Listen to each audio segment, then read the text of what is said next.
Check me out. Oh, come on, get down.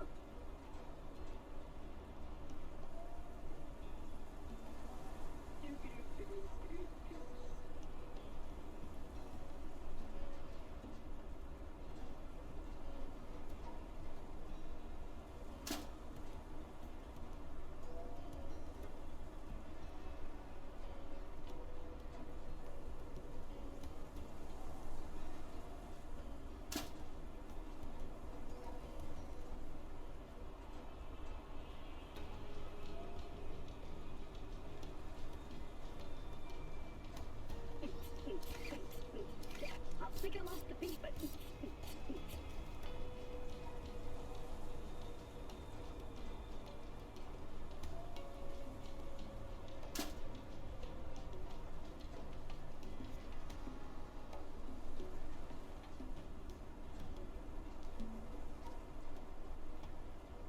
Oh, come on, let's get down. Come on, everybody. Check me out. I'm dancing. I'm dancing.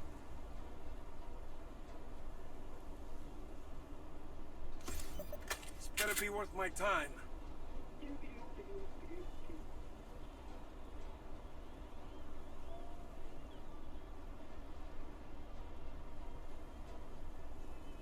I don't have time to just stand here. But check me out. Oh, come on, get down.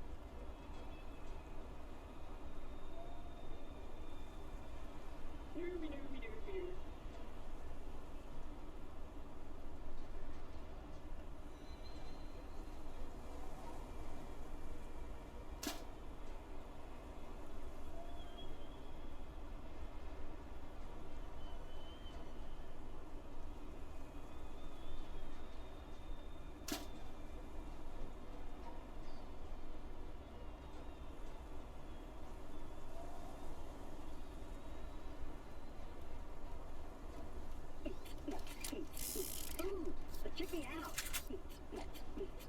Oh, come on, get down.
Can we go now?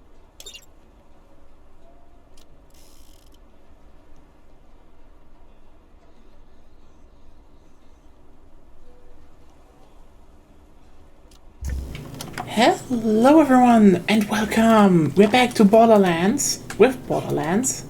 on Pandora, and this is gonna be more of a relaxed one. Agonia is here with us. Yep. And you don't have tea yet, I see. I hope everything is nice and, you know, no weird background noises. If anything is like that, I will just keep asking a few times. You just tell us. Just tell us. Yes. We can stop them. Forcefully, even. Yeah, we're here with Borderlands, and the game is currently thinking I'm ahead of Agonia for some reason. We're the same level. Actually, I'm in front of you because I already purchased the grenade. But it counts for us both, I think. Mm-hmm. Huh. I can't interact with anything here. Yeah, because it's TK Baja. Okay. Yeah, so we're wondering, wait, you're level 37, why are you back at the beginning? Because we're on the second playthrough. Because, I think you can actually turn back to the first playthrough, but also, like, I mean, we're playing Borderlands, and we're gonna make the DLC. At least, we kind of would want to try at least to get to the highest level possible. And also, you just level faster on this, on second playthrough. Oh yeah, right. And we should be way stronger now. Yeah, I mean, we have a bunch of levels now, you have a bunch of perks. It should not be a big problem, just going around. And again, things like the Skag Whelp, they're now level 33, so they just give us a little bit more XP when we, you know, just brutally murder them for possible gains. I think shooting someone 2 times for nearly insta-kill is not brutal. I mean, I still feel the first one. Yes, they feel the first one. But it could be way worse. It's Andy Skag Whelp. Like you could capture them and slowly sink them into acid. See, that would be worse. You know, we do not need to fucking... You know, we don't need to be extra cruel. See, but that would be brutal. I guess. Like biting off someone's arm and they die from infection. That's also brutal. Yes? What is your point? The point is, shooting things 2 times and then they die isn't that brutal if you consider the whole scale of brutality. That is possible. Yeah, fair point, I guess. Very nice. I mean, Comparatively nice. In killing animals for no reason, I think. I mean, these animals are very angry. Yes, but like, if you would put it in a realistic context, why the fuck are we fucking around in their nests? I know they're everywhere, but you know, we could also just not. Yeah. I mean, I think the most interesting part for me is... Ooh, there's a sniper, but I don't think it's a good one. No.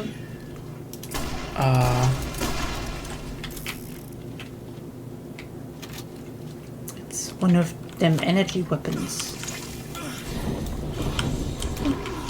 Cover me, out of ammo. Do you have the thunder? No, here's one. It's a toxic sniper, but yeah. Very toxic.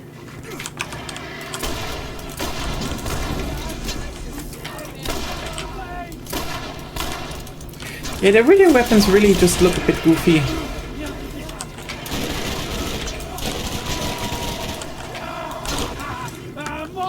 More meat! Ah yes, more meat. I am meat, mostly. That's why they're running towards you. Makes sense.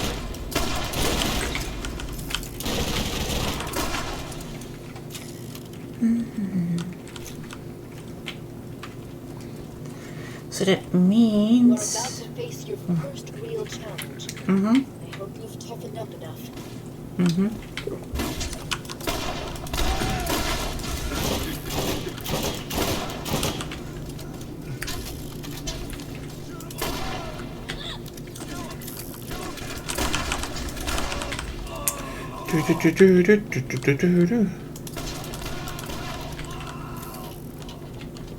I kind of like this area. It's just neat. Like someone was like, no, I want to have my base over a bottomless pit. You woke the wrong dog. Ah, yeah.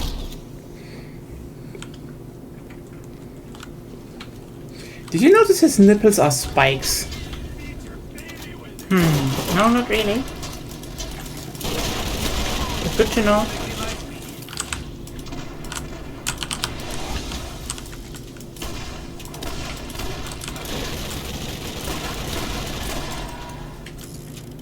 There we go. That was rather easy. Anyway. Probably will refight the guy in Underdome. But Underdome scales with us, so well.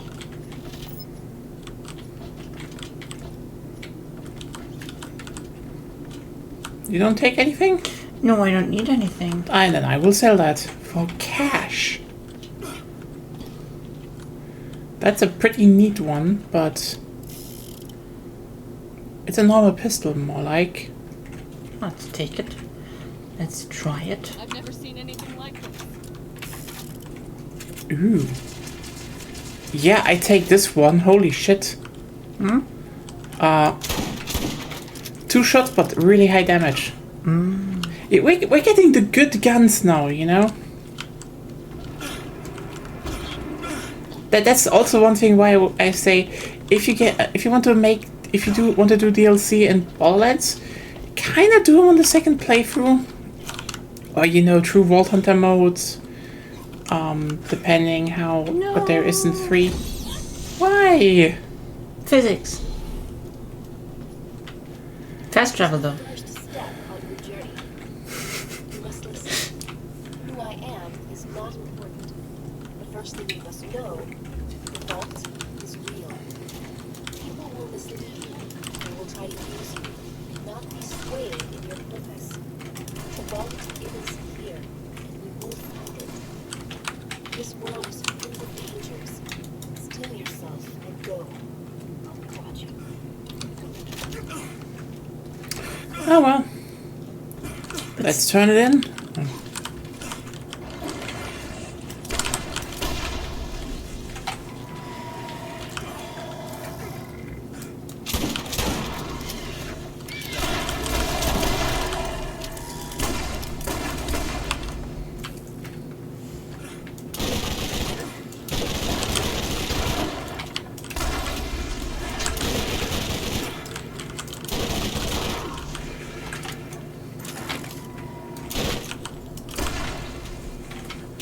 But yeah, also as you can see, every character kind of gets really strong with their own build in this game. I mean, I guess except Brick, really. I think they have. Does Brick have the shotgun build? I'm just unsure.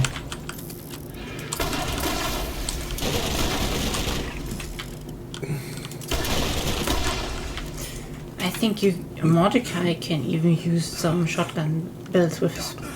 he can use shotguns with his pistol build. Yeah, I think there's the thing that, a lot of perks are more generalist, which is kind of neat because they try... Well, they give you advantages, so you can, like, if you have your kill shot on stuff online, you can just switch to a shotgun. Yeah. And then you have lots of crits. Yeah, I think that's probably one of the things that I'd say in the later games they were more like, okay, here are some weapons you are just really good with, so you're kind of supposed to go with them, while here in the first games were like, you have one weapon type you're really good with, and then like every other type usually also benefits from your generalist skills. More like 2.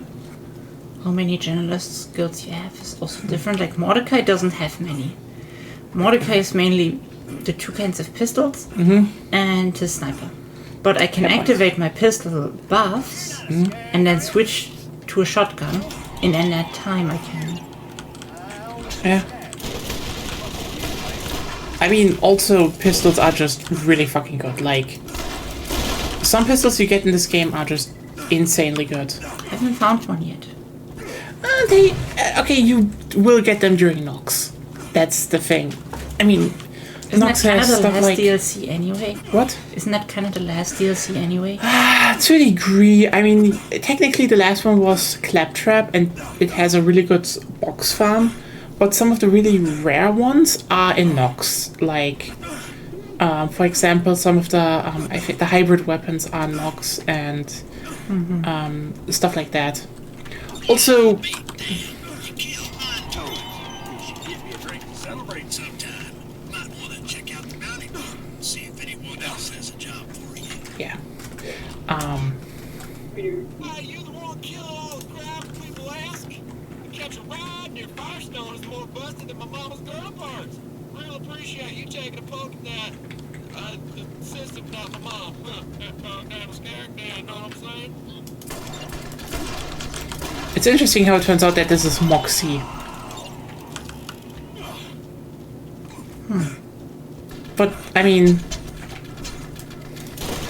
when she is introduced in the Underdome, right, you know, she's like, oh yeah, I'm still looking for my fourth husband, and then, you know, she kind of flirts with every one of the crew, and it's like, and then the second game, she's like, yeah, like, I kind of had a thing with the, with that gang over there for a while, and like, okay, the cannibalism was too much. The cannibalism didn't turn you off, girl. It did. What? It did. Yeah, but only after a while. Like, I have to just commend her for like, okay, you go, girl. Oh, is Bonehead?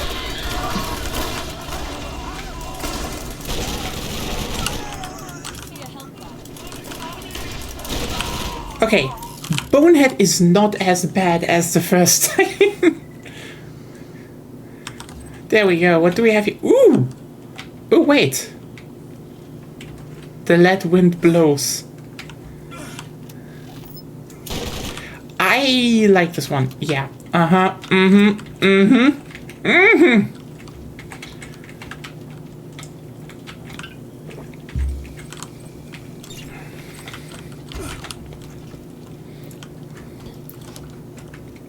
But yeah, because Nox has like its armory, which is like a lot of boxes in a room, basically.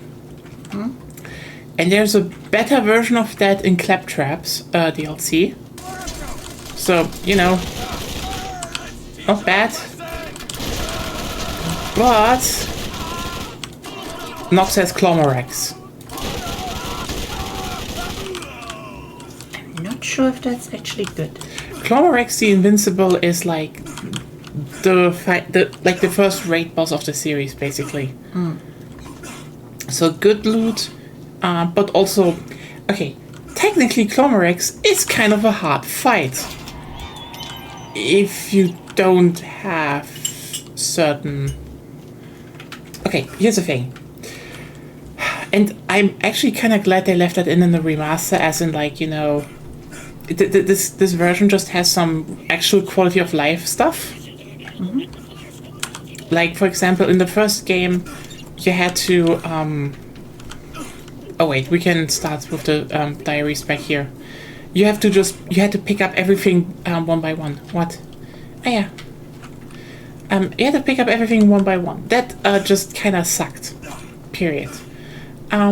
So, you know, the whole, you just collect, for example, money and ammo from the ground now automatically, as in 2. Nice. That you now have a minimap is also, I mean, you could debate if a minimap would have makes the game worse or better. You can turn it off. It's just, you know, since 2, every game has a minimap and the games are basically structured the same. That's not really a downs. It's one of those games where, like, yeah, minimap is just nice. No real problems, you know. But some of the major glitches are still in. Like, for example, like Clomorex. Well, you can basically snipe it really fast if you're, you know, if you come in and you have a high damage build with Lilith. Or seems astronomically improbable on a rock like this, but my benefactors believe in it enough to waste my considerable talents. I've only been here for 3 hours, and I already believe this planet will be the death of me. Scientists do not chase myths and legends. But basically, when you come into the arena and run to the left end of it, there's a small ledge that you can just drop on, and the boss can never reach you, and you can just snipe it to death. How nice. I know, it's just... Whoops. Could have fixed that. Could have, but they didn't, and... When I attach scientific inquiry to something like the vault, I'm greeted with silly nursery rhymes and slack-jawed soliloquy about a man who knew a man who knew a man. They drift off into a stupor, I half imagine them drunk or brain damage, and are unaware of my continued presence. If I believed in hell, I would contemplate how it compared to Pandora. Oh, yeah. Ironically, such a belief would align me with these Neanderthals. We actually need to get a car. Right. There's an arena here?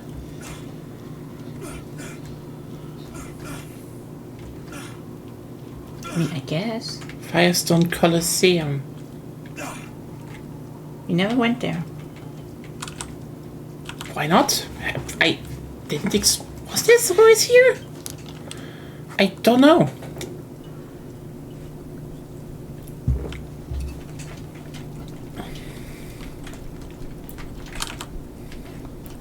Ah, that's PvP.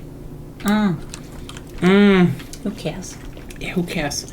You know, neat that it is in here, but like, you notice how Borderlands 1 had a lot of, let's try this, and if it doesn't work. Yes, nice. Yeah.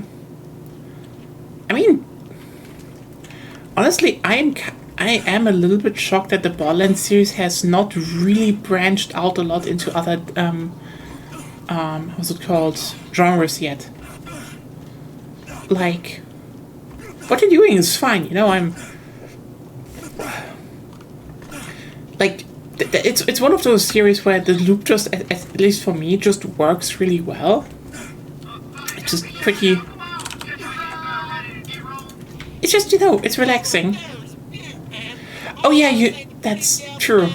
Hey, Claire. The second you ask her, and be sure to hit the boost to know whoever wants to catch a ride with the scooter man. Whee! And now we can actually open. Just leave over piss wash gully of one of my runners. Man, dude, tell me when you're gonna do that crap. But yeah, they did a Telltale game, which you know what, that was probably one of the interesting things that happened, and I do want to check out because I mean, you've been here. Wait, we should get the car. I mean, you've been there when I streamed through. Why don't you come on back? Got something for you. From what I heard, it's like the second one is not that good, but it actually just ties up a lot of stuff from previous games. So who knows? The thing is just I know to get some better knowledge on some characters. We should definitely get through this game here, for example, because there's a character that will be in Tales from the Borderlands and the pre-sequel. She's kind of major there, and also in Telltale and Tales from, because that we will meet in Secret Armory. So like.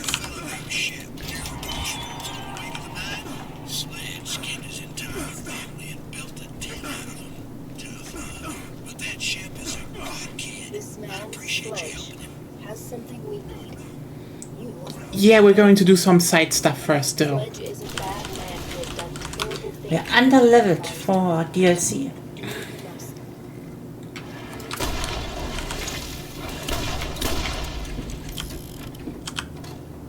Because, like, Athena, we will meet in General Knox, and she's kind of major for, Tales. Yeah, from what we looked up, the minimum recommended level is 42 for the DLCs. How you liking our planet anyway?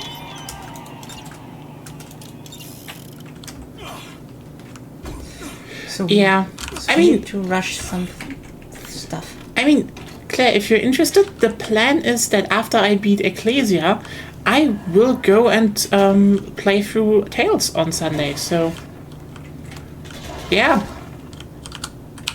It's gonna be a lot of Borderlands on this channel, but that's that.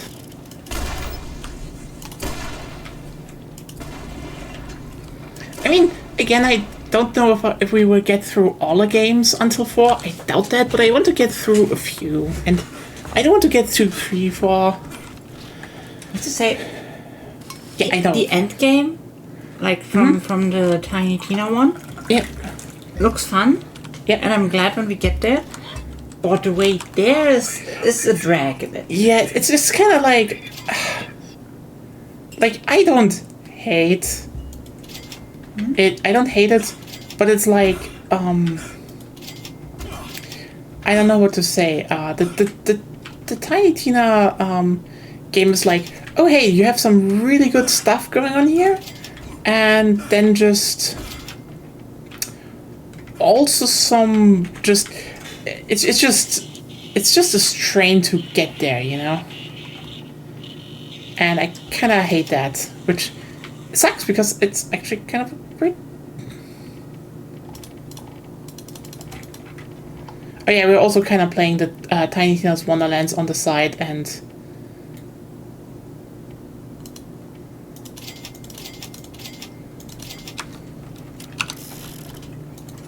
it's honestly good. It does a few things a lot better than, you know, mainline Borderlands, I would say, but also some things. Mainline Borderlands flows better. It ironically, yes, because I don't know what it was. It's just like, you know, it's like, oh hey, you can go to Sledge, or you can just fuck off and do whatever you want, and like, yeah, thank you for just letting us fuck off and do whatever we want. It doesn't have the high points, I think, as much, but the game flows better in Borderlands 1. Yeah. Tiny Tina. I think, yeah, I mean, I wouldn't, you know, we wouldn't play it if we, you know, didn't like it. It's just, I think Tiny Tina's has some good stuff, especially in terms of gameplay. I think it feels pretty great. And it has some good jokes. Like, I know people always are, like, contempt about the humor in Borderlands games. My problem is that it doesn't carry the game. Yeah. It's like, if they let us do more... That's why I'm saying the game doesn't flow well. It really flows badly, yeah. So who knows? I mean, maybe 4 fixes that. Who knows? Kinda doubt that.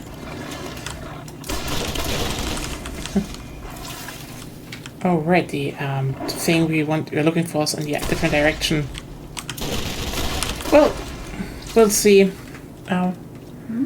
Been beaten since... Oh, damn, you are fast. Going through all of Ecclesia while I have to wait. I do hope it's not too...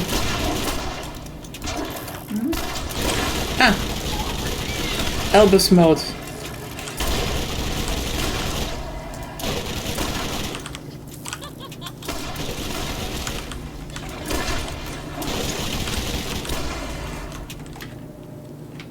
Yeah, I'm just doing the normal one.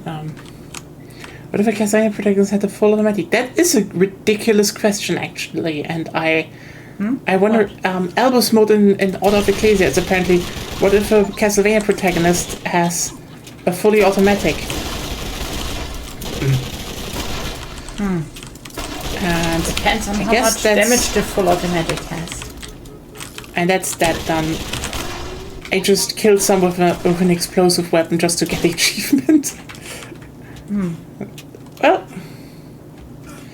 I mean, I guess Albus mode, yeah. Have to probably see how that works. But yeah. Yeah, again, Borderlands after Ecclesia, and we'll see. I do want to get to that because as you've been there when I played through the Sam & Max titles, and here's the thing. I've played the Walking Dead games and such from Telltale. I think they're fine. They're not by far the best thing Telltale has ever written. that's one reason why I, put them up, because I think a lot of the early attempts of Telltale were a lot like, oh hey, look, we are having an old IP, and we're doing these small episodic games, and a lot of people just hated that, which is a thing I don't get, because like I played them and it's like, yeah, sure, they're not as long, but like they're not bad. Oh nice, level up.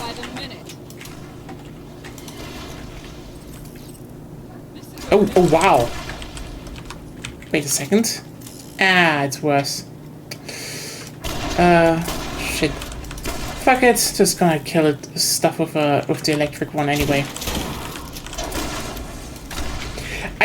Yeah, I mean, even during the first game, I was just like, it's fine, it's not the best. There's something. Come. Wait a second.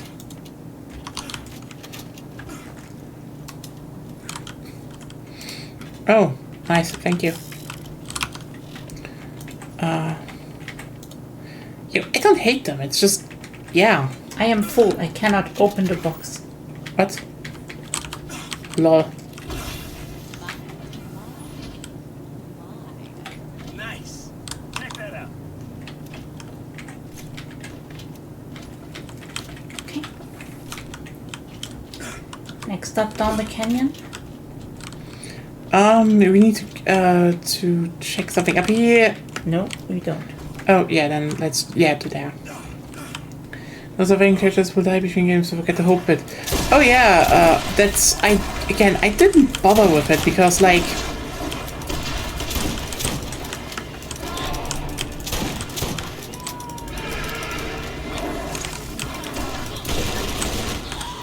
Oh wait.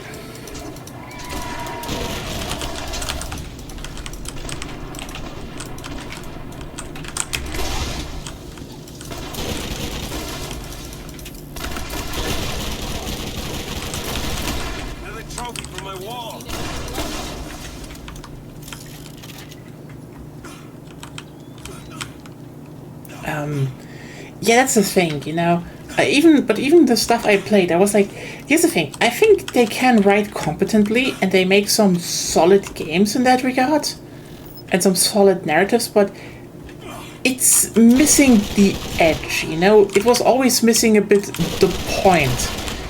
Like, I think the strength of Telltale was always, well, comedy writing. Like, the best parts in The Walking Dead that connected, my opinion, were when the atmosphere wasn't going to shit all the time.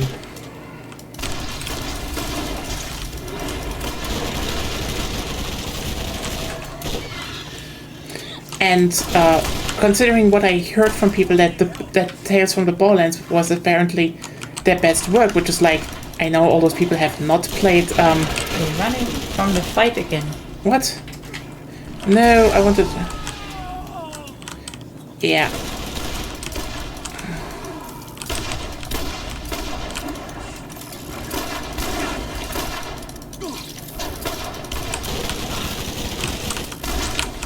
There we go. There's an artifact for you. Where? It's literally here. It just landed a bit weird. Can I use it? Yes, I can. But I mean, I don't doubt that. Again, as I said, I think the biggest problem they ran into was just they got famous for a serious project, so everyone wanted them to make serious projects, while Borderlands was just actually kind of the thing they were much better at, and considering their first attempts at doing shit was, I mean.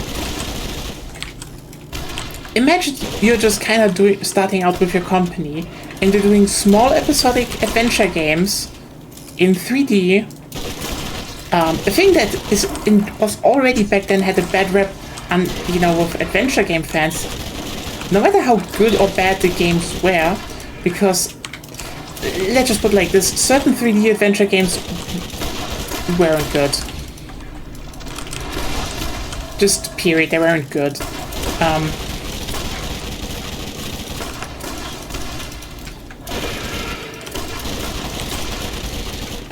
And then, you know, the games were a lot of 7 Max and Monkey Island.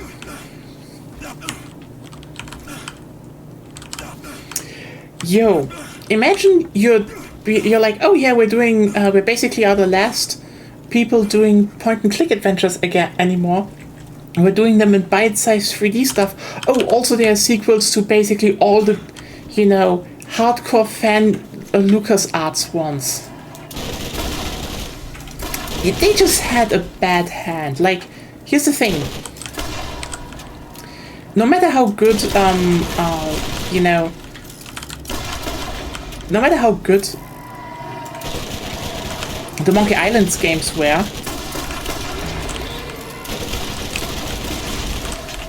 people would have hated them on purpose.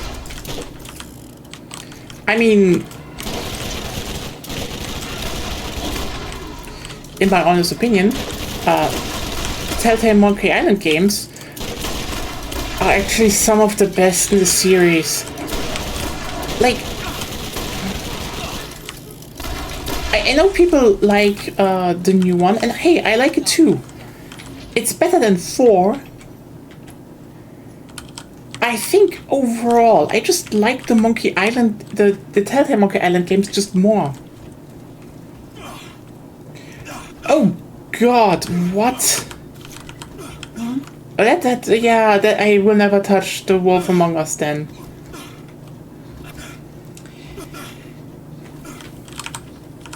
That definitely sounds bad. No, I trust you. There's sometimes just really bad shit in comics where you're like, oh God. But here's the thing. I think that's not a lot to talk about. There are a lot of, especially, you know, Western comics, where a lot of just bad shit happens, and no one talks about it because, like, seriously, a lot of people don't read comics. And then they're like, you know... Let me just be clear. A lot of people who don't read comics are the same people that will put manga on a, like, a golden scale. Golden scale? As in, you know, they judge every detail by it, even though they haven't also read it. Because there's just a very casual racism going on in a lot. Anyway. Yeah, I can totally see that someone does that.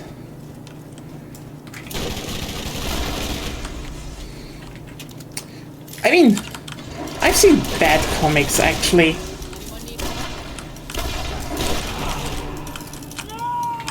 It's kind of the same like with manga. You go into a store that sells a comic / manga, and you will find a bad one. So yeah, I don't know what you're talking about. It's more like, you know, the comics, I think Western comics just sometimes have some really bad stuff in them. Yes. Like, really bad stuff. Same with manga.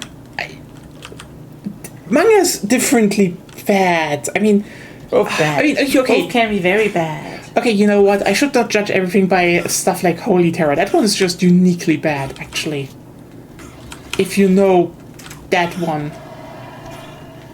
Yeah, there are definitely some really bad ones. But hey, even then, people still defend My Hero Academia with like, oh no, it does criticize the... Here's the thing. My Hero Academia is wild to me because it's made by someone who basically got his influence, you know, his first debut in Shonen Jump due to fan art of One Piece. And then he makes a cop show, and I will not budge on that because, like, for all the critiques they do, the cops are never the bad guys in My Hero Academia. They may be misguided or so, but My Hero Academia is fundamentally about defending the system, and the antagonist is just... he just wants power or something, or I don't know, who cares really? Also, all those people who are like legitimately angry at all the racism going on in the world, misguided and riled up. don't think about that. It's like, yeah. I might just have a little bit of problems with that show and how people keep defending it to just... We should watch it more. I don't want to.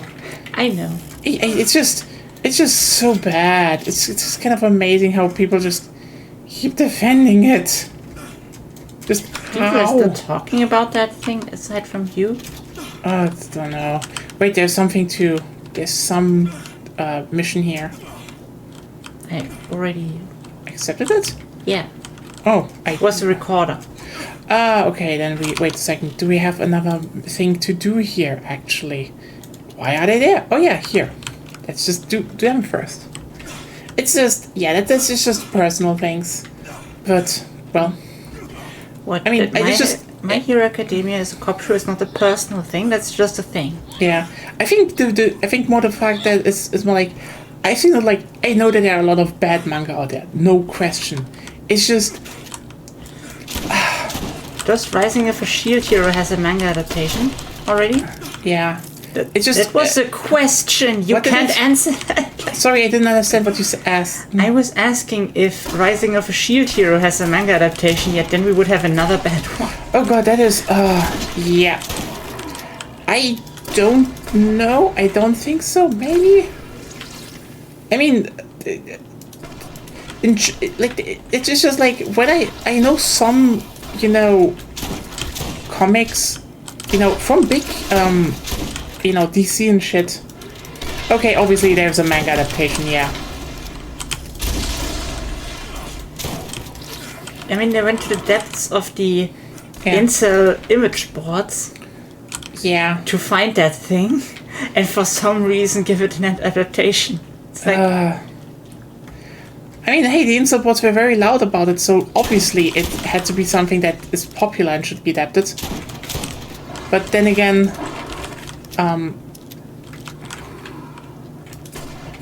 lol.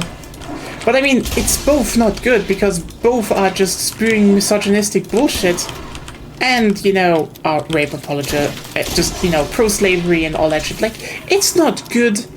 It's just on a morally basis, it's just a bad series. as far as I hate watched it, it's not directly pro-slavery, but it's very. It is. It is very weird about it. Let me put it like this. Every single piece of media that doesn't say slavery is bad is 2-degree pro-slavery. Problem is, it kind of says it is bad, But they but still that's do it. what yes. No, here's the That's thing. like the way you talk about it is a bit flat, because the series is bad. Yeah, No it's- questions asked, but the way you talk about it, no. I think the main problem here is that this is like still giving leeway, because like No, it's not giving away. Sorry. no, you know what? You know why it's leeway? Because it's bad but necessary was a defense wasn't- of slavery. It wasn't necessary. It's not necessary in the world. It's not necessary there ever. No, the protagonist literally justifies his slavery. He doesn't just. Do not make me defend this shit because you can't make a proper argument. I'm okay? just literally saying what is. No, you don't. That's the problem. I remember that shit. Can I at least make an argument against Rising of the Shield Hero? Okay, then do it. So that we don't have to listen to your bad argument? Okay, then let's do it. Good. Now this is So, first of all, I said it's not pro-slavery, it's very weird about slavery. Okay? So, because, yes, the protagonist is against slavery. But he's also not directly, like, abolishing it. Like, okay, there are technically reasons why he can, but he doesn't show much interest in it, so it's very weird that you should like him. But the main point I was trying to get to was his weird the enemies of him, let's call him like that, Yeah. are like, oh no, he has slaves, which understandable. They're also pieces of shit, but okay. They have to be, otherwise you can't make the protagonist likable. So Yeah, I know, that's like, oh, that's so cheap actually in writing. it is very cheap. It is very bad. The point is, his slave. Also, are you still fighting? I think. Good. His slave, the 10-year-old or so, that levels up her body puberty-wise with level ups instead of age. She decides to stay to make him feel safe because he has trust issues. It's like you couldn't work that out any other way, right? The 10-year-old deciding to stay slave is how we resolve his trust issues. Sure. Yeah, like, here's the thing. That's what I'm saying. It's very weird. And can I say one thing? Okay. You literally... this is literally the point I was talking about. No, no, stop. No. Let me explain. I don't let you explain that. First of all... You can do that after my point. You didn't talk about anything because you didn't address anything specifically. Okay, first of all, his stance is just like, he's weird about it, but he's also just justifying it by... I didn't say he is weird about it. I said the whole Yes. work is weird about slavery. And you know what the point about this is, what I wanted to make about this is? You literally misrepresented what I said? Okay, let me... No. Okay. Start listening to what I'm saying. Okay. Basically, the whole work is not directly pro-slavery, because but it's not anti-slavery. Yes. And here's the thing. I would say that. It's not directly anti-slavery. That's why I'm saying it's very weird about it. And if I had to guess, then probably because the author has some sort of fantasies. It's a fucking incel. Obviously, he's like, he wants to justify that. But here's the thing. And this is why I'm always like, stuff like how the protagonist acts in the show, as in, oh yeah, he's kind of forced to do it because he's not left any other choice. That is, by the way... He could have set her free. He could, but here's didn't. Here's the thing. And he keeps buying slaves. And at that point, he doesn't even question it anymore. And here's the thing. Arguments like that, as in... Of course it isn't, because the character arc, quote unquote, about his trust issues is resolved by one slave. And here's the thing I want to point out. Yes. God. Okay. We are not... No, we're stopping this here because I need to... We're not streaming alone. I know, but like, No. If you're alone, you can talk all you want. If you're streaming with me, you will let me talk. Yes, but... No. I want to stop you before you say something bad, because literally the thing how he acts... Stop that. No. I'm not saying something bad. I'm just saying what happens in the story. Yes. Okay? I'm not defending it, because when I said that she re-slaved herself, so to speak, I think it's pretty obvious that that's bad on every level. Yeah, and like the thing is... And no, not the thing is. I just wanted to finish my sentence, because you said, of course, it's not brought up anymore. Yes, it isn't, because the next one is born into slavery, so that's worse. I mean, that's... Yeah, but here's the thing. See? His first thing about... I want you to take back that I would have said something stupid. I didn't have said that. It's just you literally said that. I said I wanted to prevent you from saying something stupid, because here's the thing. I know what you're listing up, what in the show happens, but here's a problem with that. Literally, the arguments... There is no problem in listing what the show does, because it's obviously bad. I want to say... I just want to point out why it is specifically really bad, because... You can do that, but you're treating me as if I would... No. As if I would be defending the show. Which I think don't. I think you're not realizing how much this show actually employs, like, literally pro-slavery narratives in its framing. It provides a lot of that.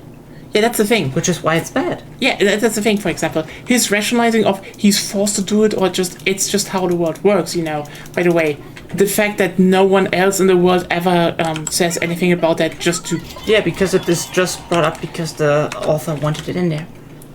It's still framed as he has to do it, which is, by the way, a pro-slavery argument. No, that's not from you. That is just what, pro-slavery people said. Yeah. They just had to do it, else someone else will just they just have to do it, and someone else will do it, and they they will overtake them. So paraphrasing history, I had to buy slaves, otherwise my neighbor would outproduce me. Yes, that's literally an argument they did. Also, what they also did was, hey, so so some slaves just, they just kind of need that because of, not only because they were dumb, they literally pulled out the trust issue thing at the end. Trust issue? Yes, they were like, that slaves just don't know differently, like maybe the next generations, but the current one, just let them keep living like this. It's just, who will be hurt by that? That was literally arguments slavers did at the end when, they knew it was over, and, they did the whole, maybe let's secede. I think that's kind of obvious. My thing was more about the writing in and of itself, like, there's slavery in there, in the beginning, just because it's not relevant to any other plot point that will come in the near future. I mean, to like half resolve this thing badly, with this re-slaving girl. Okay, then forgetting about it altogether. I mean, can we also just talk about the fact that we keep talking about a really shitty slavery anime again for all the time? And I think I just wanted to bring up how much people probably just don't realize how much, like, literal pro-slavery arguments are, like, so deep in that narrative. And by the way, I'm just looking for roadkills. To be fair, I don't think that the authors of it's accumulation of words like this would come up with a new slavery argument. Oh, you know what? I'm not even surprised about that part. It's just, I just want to point out that, it's just literally the same old shit. Like, literally fucking Confederacy of America bullshit. I mean, except when they then just went mask off and were like, you know what? No, we just actually literally want to own people. Which is like, yeah, okay, sure. Anyway, we need a better topic here. Chat, do you have anything other than this abomination of an anime? Also, I just wanted to say that what I wanted to say is that I've seen, at least in Western comics, a lot more shit that at least in Germany we would say is bodenlos. Like, that's stuff where you're like, how the fuck did that get past anything? Like, there's a difference between, writing something or, doing a manga that, maybe looks a little bit shit. I mean, I saw the ranking of King's manga. That's like, wow, someone really just wanted to write that story. And, I guess... Couldn't draw. What? Couldn't draw. Where are you? Oh, there you are. And, then just was like, artwork secondary, who cares? I get that. I get that when someone does that. But then there's, again, shit like... There's shit like Holy Terror, where it's basically just fucking splash pages for the whole thing. Oh yeah, sure. It worked out for one. Basically, he wrote One Punch Man, and then someone with talent later made an adaptation that was just looking better. Yeah, the story is fun, but the original artwork isn't good. Yeah, there's a reason I am collecting that manga, because I like it. It's great. I mean... I felt joy because his chair was always more comfortable this time. I took his chair, and then I noticed the emissive glow on the rocks in the dig site. How... Why getting redrawn? I mean, it's, I think the manga from the other artist, adaptation, it's pretty good. Like, he puts a lot of work in some of those things. After you read the manga, probably not canon anymore. Oh, okay. Day 119. I sat in the shower in tears for just under an hour. This is interesting I equate my ever-decreasing sanity with that of the population. Interesting. With the I don't follow much investigation of the One Punch symbol, Man in general, so... we finally unearthed arguably certifiable proof of the existence of alien life Okay. here on Pandora. But this celebration was lonely, as I only have 2 colleagues left. And I'm not too fond of the fat girl shenanigans. Weird. I've been told that scientific discovery requires sacrifice, but I never understood what they meant until now. I mean, for us, I get the manga when they release, and that's that. They just, for me, they don't change. They're printed. It's still weird that they're doing it. So yeah, I agree on that part.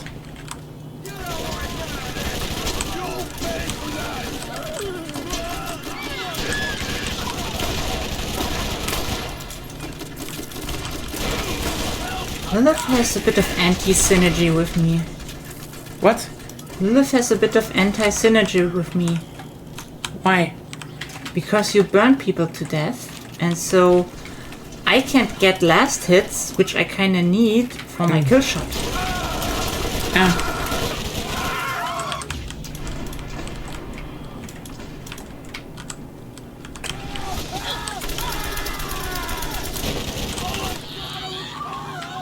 Can you get him?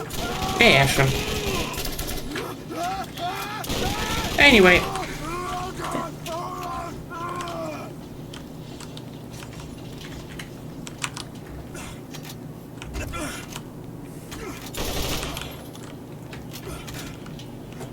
It's just, you know, I mean, bad artwork is just like, that's one thing, you know.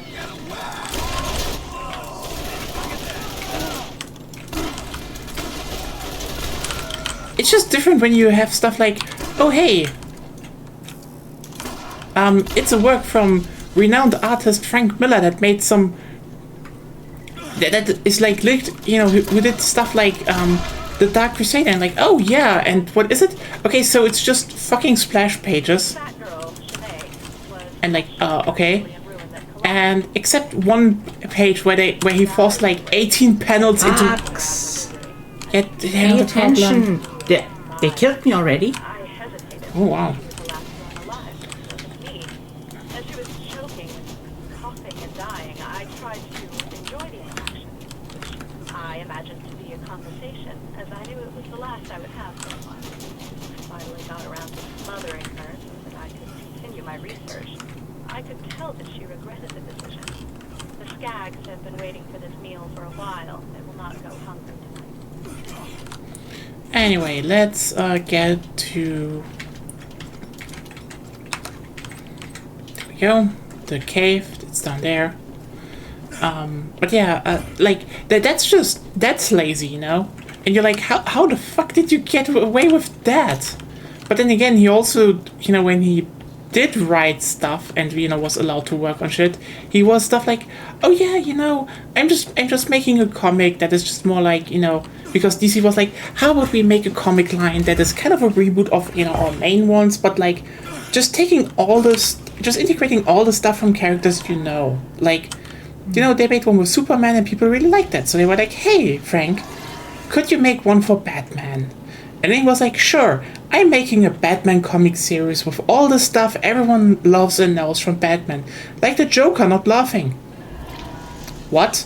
Also, Batman is a shithead to the Green Lantern. What? And then they printed that. I'm not kidding you. Wasn't Frank Miller the guy that turned every female character into a hooker? Yeah, basically. In a negative sense? In a negative sense. But yeah, Joker doesn't laugh. And also, Batman wants to spite Green Lantern, you know, talk to him. But like, I don't kid, I'm not kidding you. His whole plan is, let's paint the room yellow. Make everything yellow. Paint yourself yellow. And Robin, for good measure. I know you wanted to like bring an example of a bad comic, It's just... But that specifically is not an example of bad. It's just... Okay, I mean, it's hilarious, but it's also kind of bad. It's more hilarious.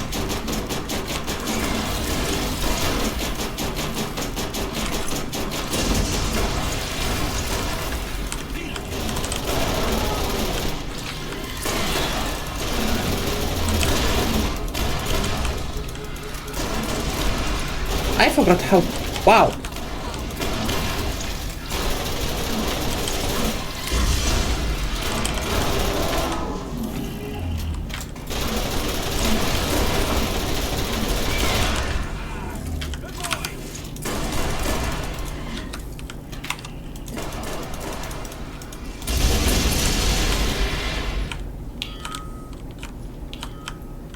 Okay. Yeah. There's somehow something here still to kill apparently? No. Okay, no crystals. Let's go on. It's just, yeah, it's, I mean, yeah, it's bad. Just, and lazy, but yeah. Then again,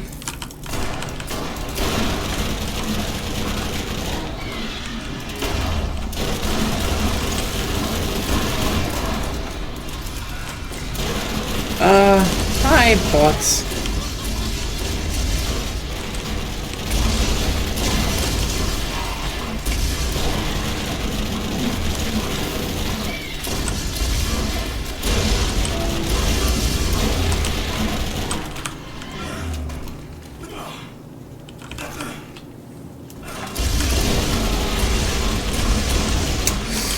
Okay, for all you really, and bye bots.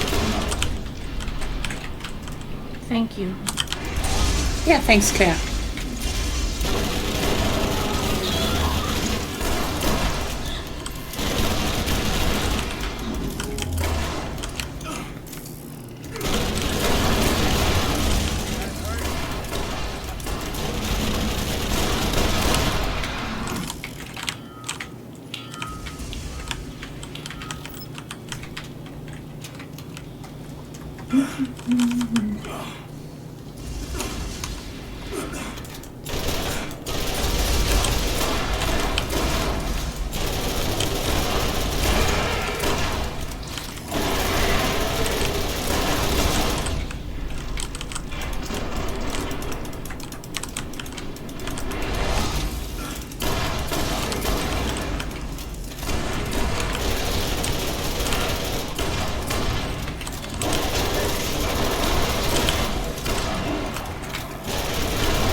Doopy doopy doo, doo doo doo doo.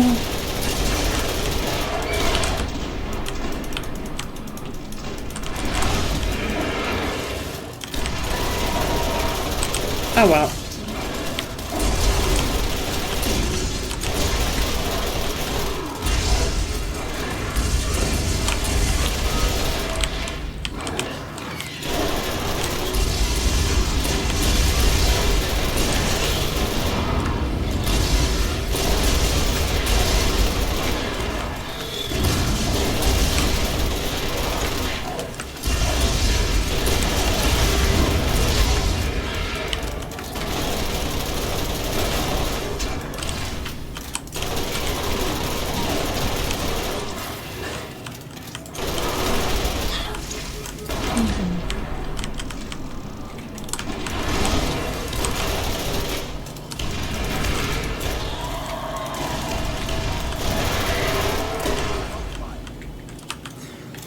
There we go.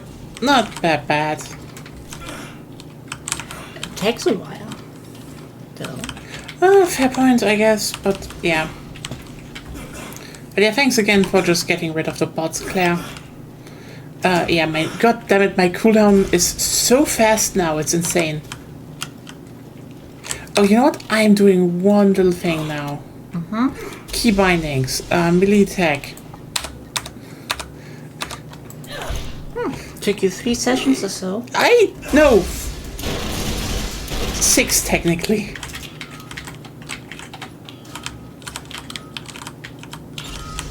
Okay, now we can actually...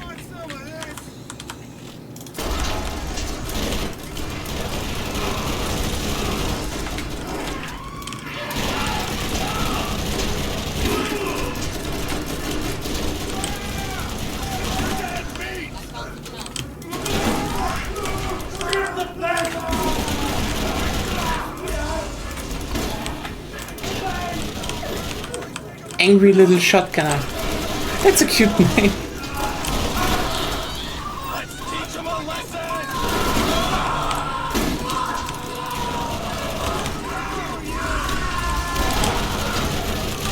The cave audio really is just like, nope.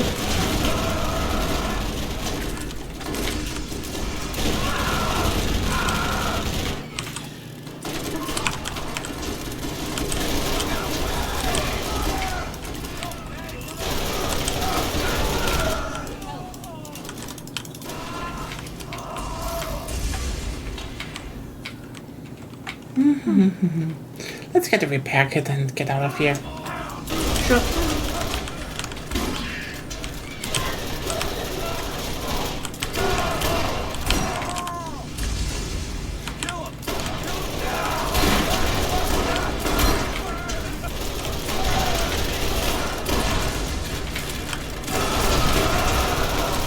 Look at this!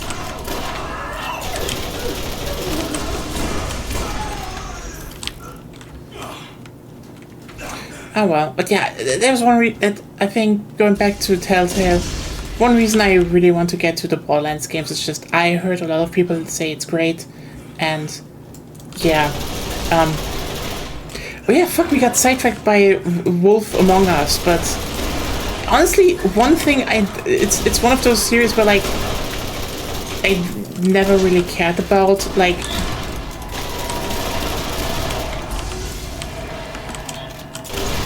Like, here's the thing. The first...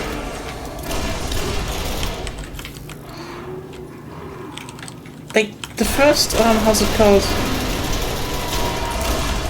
Walking Dead games? They did feel like, you know, Telltale wanted to make them. You know?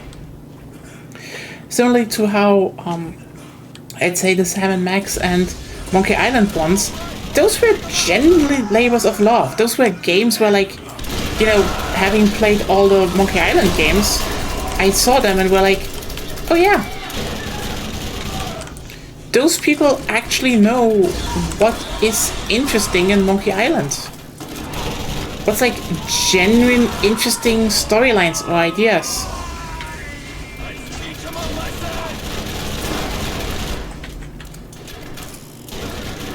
I mean, hell.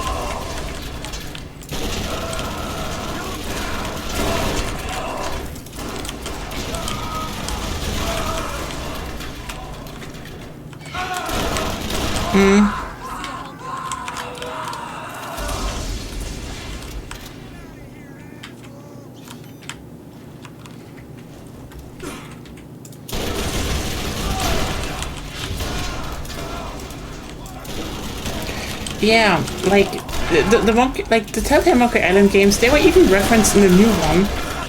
And yeah, I know, heresy. But I would say they are better than what Ron Gilbert put out. I think Ron Gilbert's new game is good. Don't get me wrong.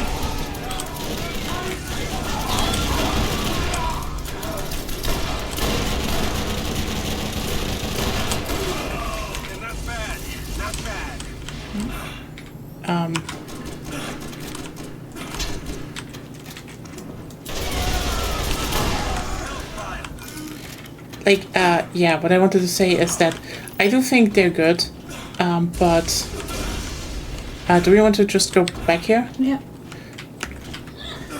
Did anyone want a Game of Thrones Telltale tie-in game? Hey, did you ask for any of the Game of Thrones tie-in games? There were so many Game of Thrones games back then, and they all were? sucked. Well, they tried making a bunch of them. Yeah, there were a bunch of them. Like, I'm not kidding. It was kind of embarrassing how many. I think I'm one of the few people who have never read or watched anything Games of Thrones related. You didn't miss out. I mean, it's one of those things that, as of now, has basically gained a... Wasn't that supposed to be a good book series at one point? It's a, you know what, I would say it's a pretty solid book series. I don't know if I would say, like, you know, it's the book series. It's more like, you know, oh, someone makes, you know, a bit more... It's a bit more, you know, naked skin sex and, oh, people do morally bad things. Naked skin sex? Yeah, basically, they are described as being naked and, you know, K2, like, I think they're twins. K2? What is a K2? Well, the thing is, like, here's the thing. The problem with Game of Thrones is a lot of Americans are Puritans. Even those that don't say they are Puritans. And... like, the moment you write a bit more, you know, mature books, as in, whoops, it has a little bit more, skin, it has a little bit more, you know, just unsavory things, you know, or, you know, morally wrong stuff, it just kind of makes a lot of people's minds go, blah. Like, here's the thing. I'm not even that shocked by a lot of stuff. Like, you know, people are like, oh, didn't that shock you? And I was like, oh wow, some evil bastards did incest in a fantasy medieval novel. How creative. Did they at least love each other? They were weird about it, but I guess I haven't read all the books. What can you do? It was fine. Like, it's just, I've read... People are way too weird about incest. Yeah, I mean, especially when it comes to literature, it's like, oh, hey, does this storyline want to say something about it? And not, you know, just be like... That's the thing. Even with, you know, a lot of progressive types, they do treat a lot of... They do treat a lot of stuff as, it's mentioned, it means as endorsement, and not, you know, oh, is there, like, anything that could be meant with this? I mean, people overestimate the I think, okay? Yeah. By now, everyone knows that having unprotected heterosexual I know. sex, like, or even, let's put it shorter, sex that can result in a baby, okay? Mm-hmm. Yeah? If you in an incestuous you know what? relationship, Can I say one? now you can. Okay. Then, yes, I think everyone knows by now that the chances of bad things happen are a bit higher. Yeah, but also, like... People know that, but it doesn't mean, like, if they want a relationship, they can have a relationship. I don't know. I mean, the weirdest part about this is that, I mean, again, it's that part with the, you know... We let people be vegan as well without controlling if they have enough vitamin B12 and stuff, which can also lead to not that nice stuff. Oh, I was kicked out. Abandon your struggle. You left the game. Oh, your connection has been lost. Hey, chat, do you still hear us? Did something happen? The internet has been weird today. Claire, do you still hear us? Are we still live? It's just... I mean, the thing I want to point out is just that, especially since it is treated as, you know, oh no, it could be infectious and stuff, you know, what would people think? And it's like, here's a, nice. Here's a small little biology fact. So, you aren't available. I am not available? Oh god, let's then quit the desktop, I guess. I guess we are restarting the... why did I put quit to desktop in? I didn't... There's only quit to desktop. I guess? Anyway, I think the biggest part here is more that, how how's it People called? treat it like this. Here's the thing. The biggest problem, especially I think in Anglospheric countries, is the fact that a lot of people treat a lot of stuff as a moral thing, as moral failures, as moral stuff that could just spread. But here's the thing. Like, actual, and I mean, like, here's the thing. You need to keep in mind, when we talk about stuff like incest, you have to separate into groups. 2 groups, basically. One is consensual and one is non-consensual. The latter one is the one that happens the most. And it really doesn't have anything to do with actually loving anyone, because it's just fucking rape that people do, The uncle raping the child. Tough, I know, hard thing, and I know I'm talking way too lax about it because it's bad. Okay? It shouldn't happen, and keep in mind, this is the statistically highest thing of child abuse that can happen. Some family member doing shit like that. But here's the thing. The consensual stuff is super rare. And the reason for that is simply we have literally biological barriers built in. You just don't want, Generally. you just don't want to fuck your siblings. Most of the time. Or your parents. Most of the time. Most of the time, because I don't know how high the percentage is, but it is pretty low that most of the time doesn't apply. and it's a literal chemical thing. They just, here's the thing.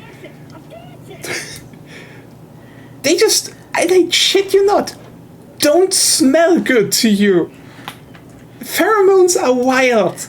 It's just, there's just a barrier there. And that's the thing where I'm oh yeah. But again, it's a moral thing, and people, because, we keep drifting off here, because the thing is, yeah, Americans get hit with oh no, 2 siblings have sex in a, fictional story about bad people, because they're bad people. I was trying to find out how high the rate of incest actually is, but the first thing I see is percent of victims. Okay, that's rape. That's only a specific type of rape. We shouldn't talk about it like that, Lex, because some shithead will take this out of context. But here's the thing. If they want, they can already. Yeah, anyway. The thing is let's just go back to Game of Thrones. It's just I was not impressed. Ready. Yeah. I was just trying to find out how high the rate actually is, because it's pretty low. Also, we're going to go silent for a second here.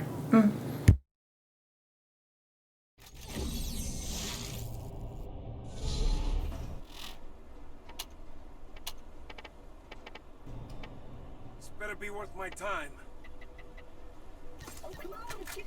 And we're back. So, talk about that. Yeah, it's just, I just didn't really, at least for me, it was just whoops, that happened. Again, I think, there's a big media landscape, book landscape, even in the, in the countries you grew up in, I think. For me, for example, my parents gave me stuff like the Old Art series. And, ironically, from someone that was basically from my hometown, so, whoops. And, shocker, it was about, medieval stuff and intrigues and in the fantasy world, and it was also kind of dark, and also shit happens oh yeah, for, shit happens for, political reasons you have to marry your cousin and shit like that, and people are and then they kind of get just a bit shit about it. It's just, I just was not impressed by Game of Thrones, is what I'm saying. It's I don't know. It's just kind of a very mild one. But then again, If you want to, going back to the main thing. But yeah, by the way, they kind of teased the. technically, the whole Game of Thrones thing was something. What? The whole Game of Thrones thing was because I asked. I'm not understanding you. Sorry, you need to speak louder. I can't. Audio, I will need to turn you down again. So We can go back. I said the whole Game of Thrones thing came up because I asked, because I was never exposed to any of it. Okay, yeah. Basically, it was a little bit more mature, and Americans flipped their shit. it's a fine book series. It's big books, and like I'm like at least it's one of those series where like you read it and you feel like, oh yeah, the guy wants to write it. But it's the show. But here's the thing, Telltale. I mean, at the point where they made Game of Thrones, they were just fine. Like even with The Wolf Among Us, it felt like. It very much felt already like they just were grasping for any kind of comic or just general media license they could get their hands on. Like, I think The Wolf Among Us was probably just like actually a lucky grab. Like, the thing is,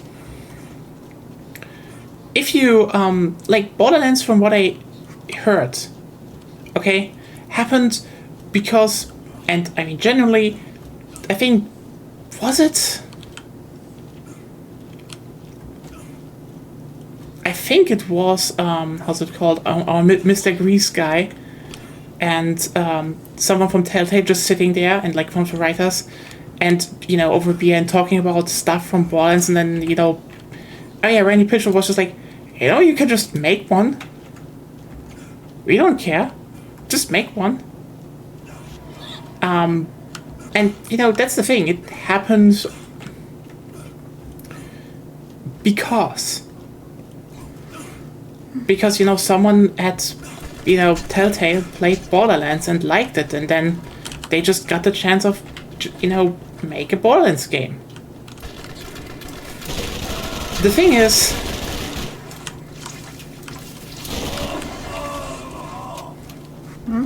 what happened then, and I think this is probably just a telltale sign of everything going bad. Tales from the Borderlands was pretty popular from what I know. At least from the people that played it. So someone from Mojang was like, hey, do you want to make a Minecraft one? The Minecraft one is probably, like, I'm sorry. They should have not accepted that. That is probably like the big one where you could say, yeah, they just sold out.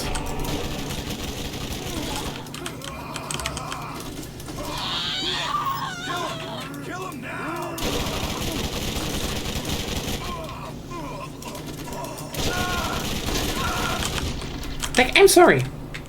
If you look at the Telltale Minecraft game and are like, oh yeah, no, that's definitely a game that happened because they wanted to do it. Are we living on the same planet? Because here's the thing, similar with the Minecraft movie, it's one of those things that happened and just mention Minecraft things because someone was like, we have to have something to mine, a friend, like an IP that is big, but has literally no story. I don't know, haven't seen it. Again, from what I know, it's basically just, again, Jack Black listing Minecraft things and children being like, ah! I have not heard positive things about it. I mean, sure, but so we both haven't seen it. Yeah.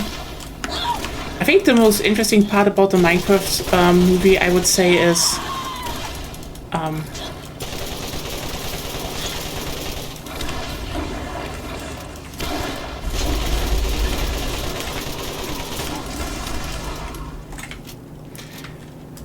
Jack Black is, I think Jack Black is officially turning into the he's turning officially into the new Adam Sandler.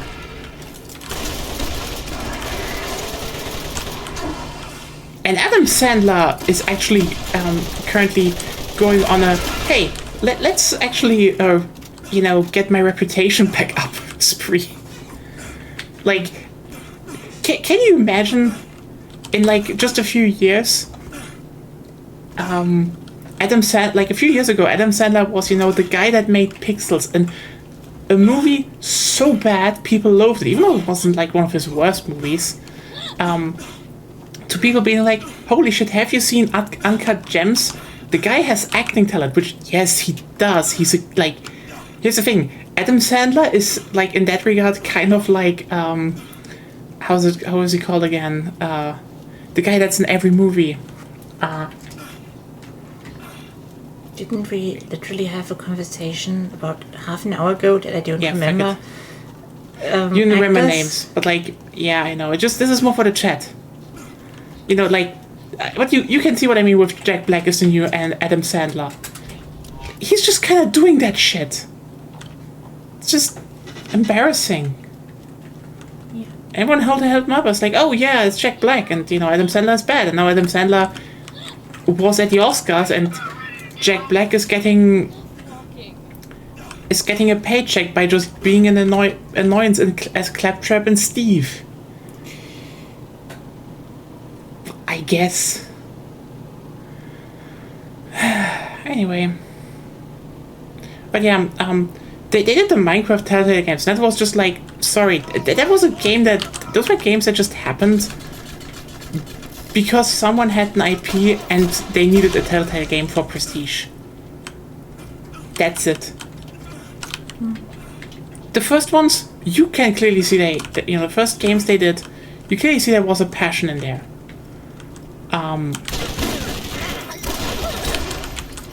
But yeah, I'm literally not touching a lot of the later ones because just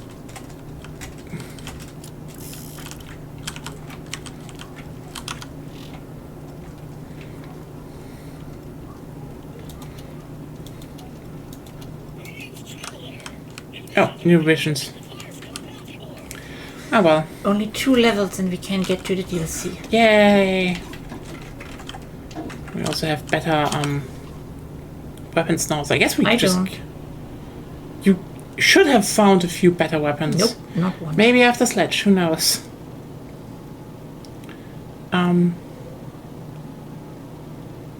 But yeah. Basically, it's yeah. The Minecraft games from Telltale, they just were like, I think that's just the moment where they just gave up. Or more like, you know, the higher-ups were like, no, let's just milk our games for that. Let's just fucking do that. Let's just milk the shit out of it. Because that's it. A lot of the later stuff was just milking shit for money. Still haven't found the vault. I hate saying that. You know?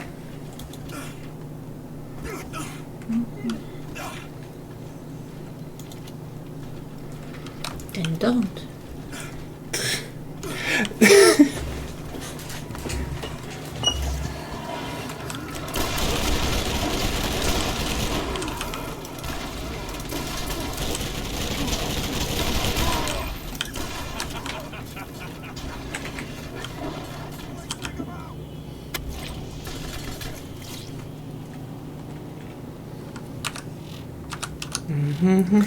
I sadly can't say much about adventure games and point-and-click adventures and stuff along those lines, because my exposure to them were mostly Mathland 2, God. where I soft-locked myself by running out of travel money.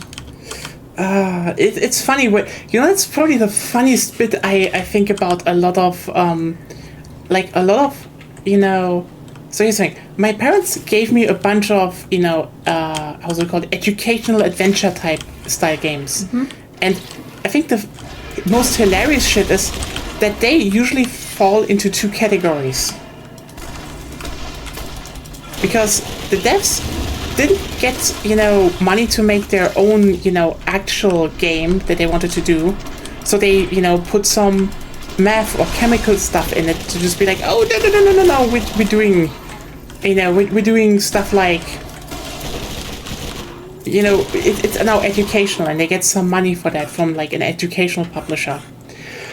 So they fall into 2 categories. The first one is those that try to be like Sierra games, which is wild shit if you play them and you're like, why are you so tough? Granted, there are not a lot of them doing Sierra style ones, but they exist. The vast majority of them, though, and I shit you not, is literally apparently someone going, hey, I'm supposed to make an educational game and my inspiration is missed. Okay, why are you doing this to the children?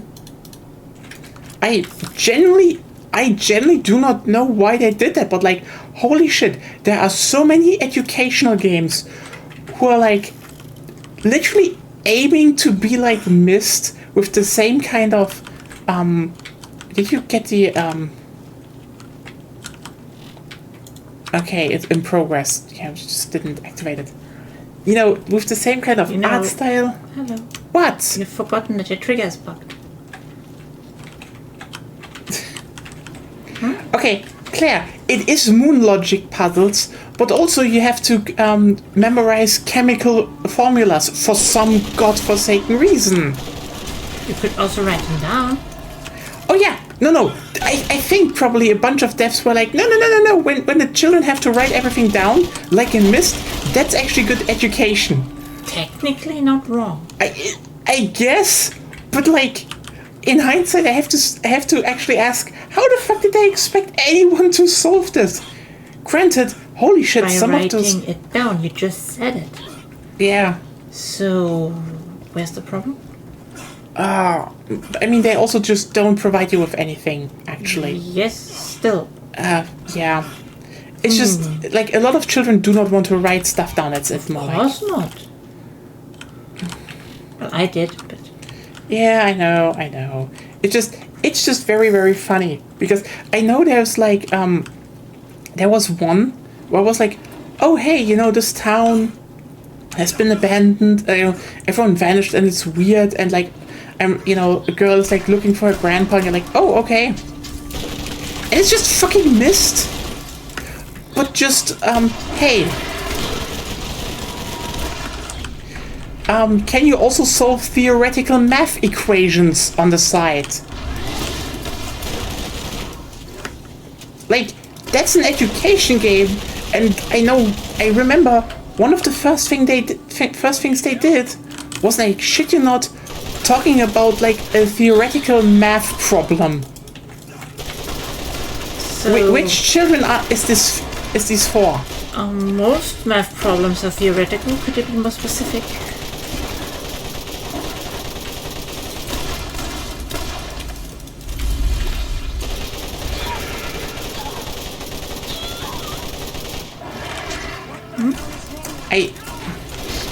I mean, it's shit you do in university. You know, Like? I never went to university. okay. I can tell you from the I know they started with stuff like Euler did.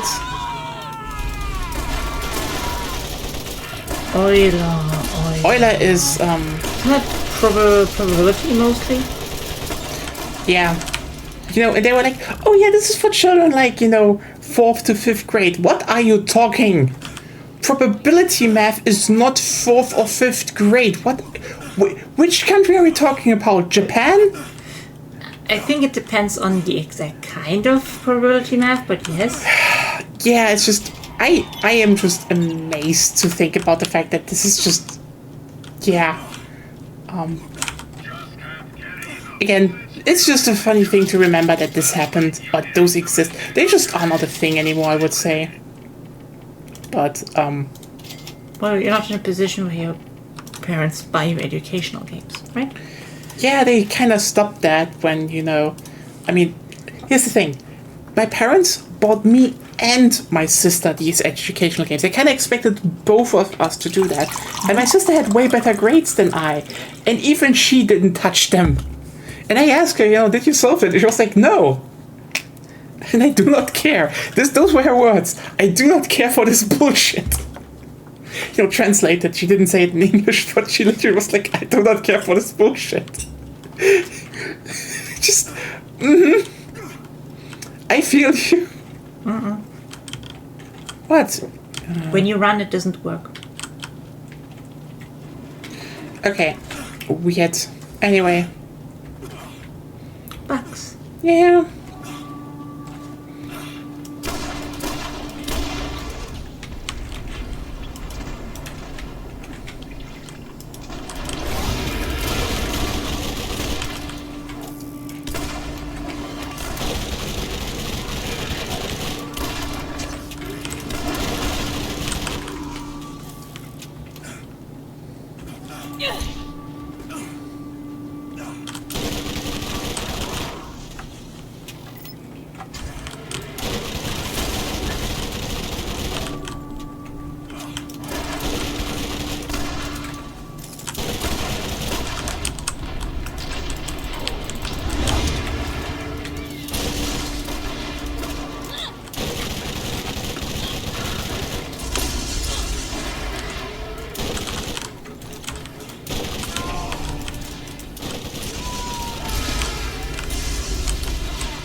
Yeah, no.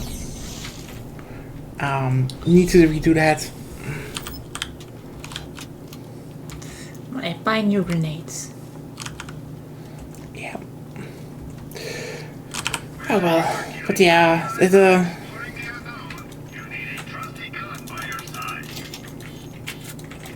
anyway.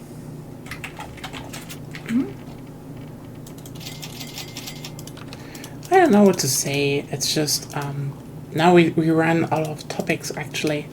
Yes and no. I mean, honestly, the weird part is Myst isn't even that hard, I would say. Like, a lot of games just borrowed Myst's formula and just made it worse. I mean, yeah, probably not you getting... know that the trigger didn't trigger. Why right? did you jump then? I didn't even run. Does it matter? Okay, then I let's think go your in. first problem is that, well, You need to... you have me here for some reason, but obviously, like, you're the streamer, so topics should be curated around you. I mean, you should also talk, yeah. I could bring stuff up, just we talked the whole time, so.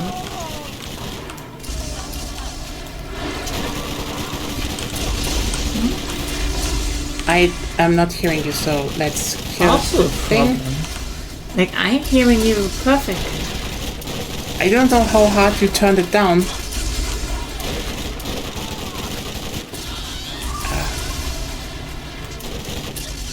Let me just kill it quickly.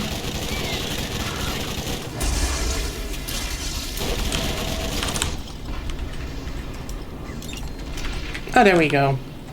That was actually it already? Yeah. Oh. Oh well. Where did this start? Never About played that? Myst.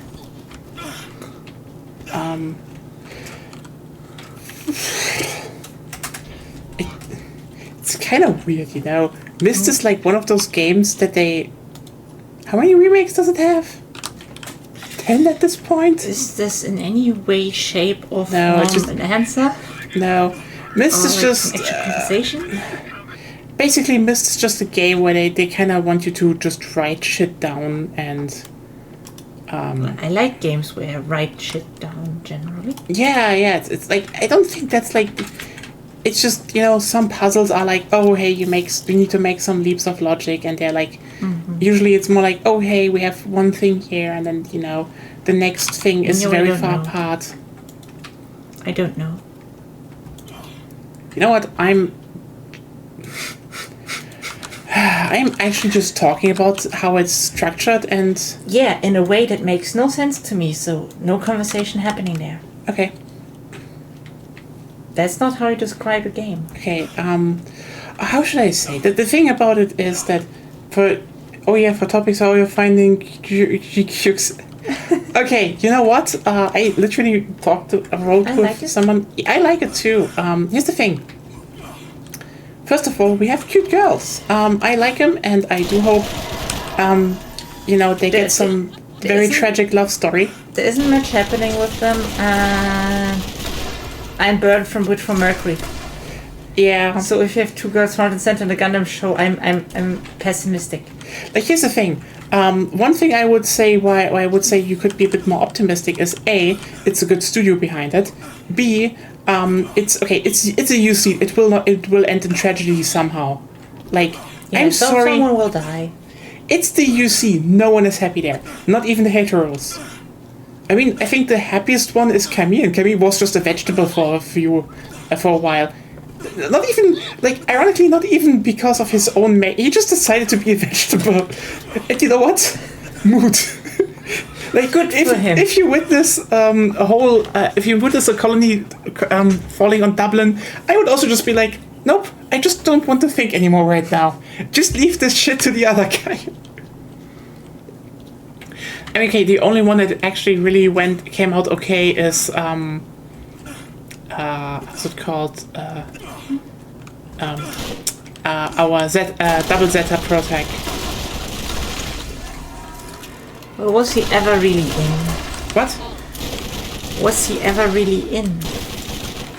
I mean, he witnessed some really bad shit, but he just kind of just was like...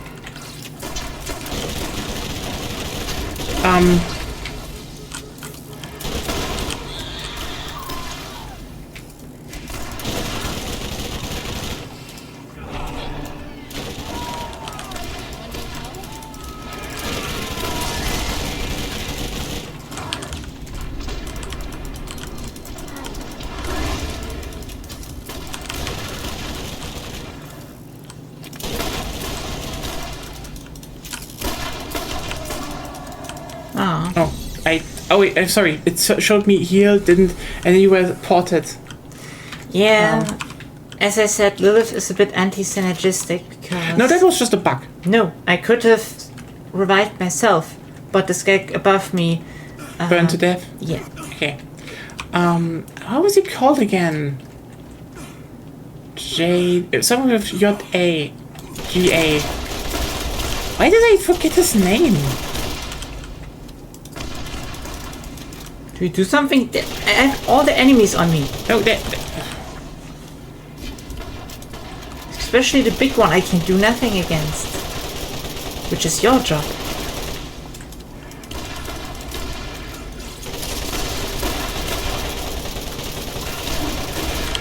There we go.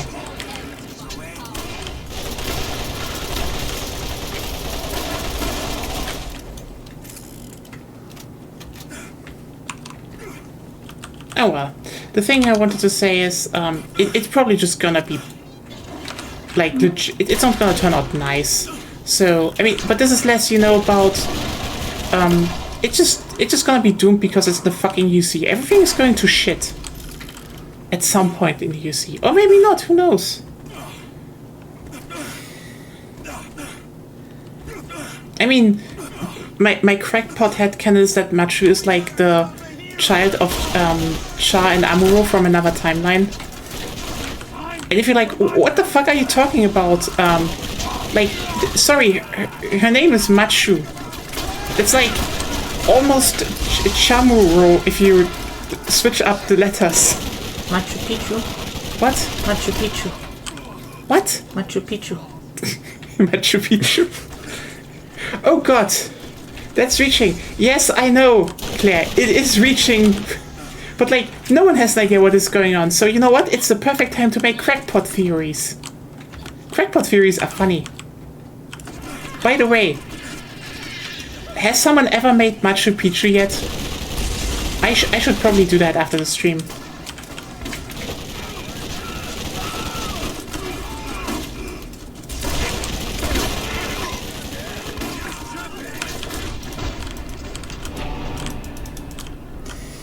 And there she goes, killing all the small fry, and I died. I literally just was that. Oh yeah, it is out yesterday. And have you seen it yet?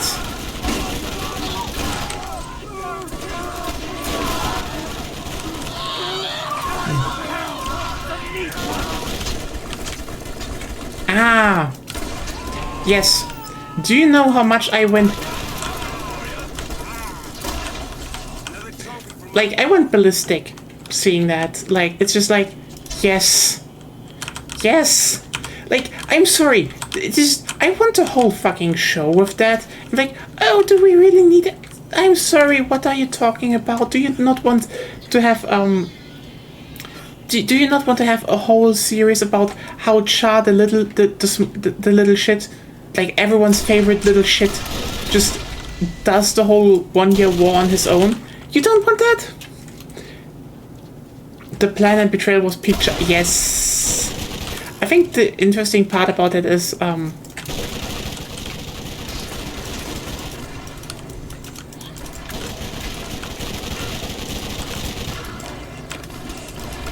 okay. You're running away. Yeah, because they're enemies. No, there was another enemy back there, but Big enemy I can't fight off. yeah, and I'm dazing it now for you. Great, I'm dazing it as well, but it only makes it slower and less accurate. It doesn't help. Against non-shooting enemies, at least.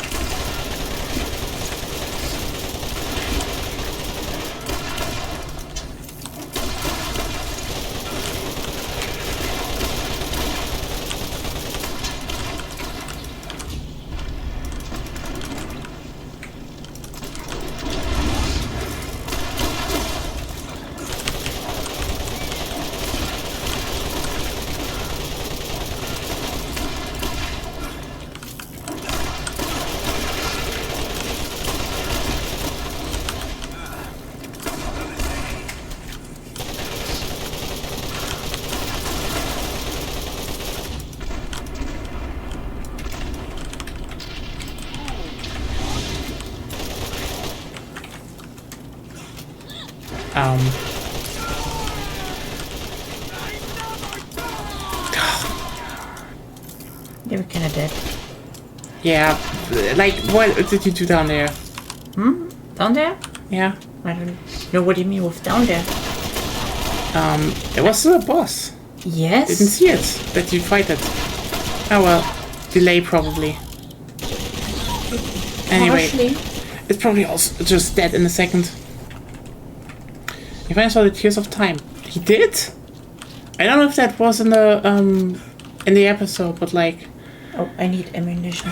Yeah, but like, goddammit, I just loved so much, like, the whole opening and, you know, oh, hey, it's the infiltration, and like, oh, hey, but there's a red Zaku, and like, and then he's like, oh, no, you know, we need to, you know, let's just be a little bit more, stealth.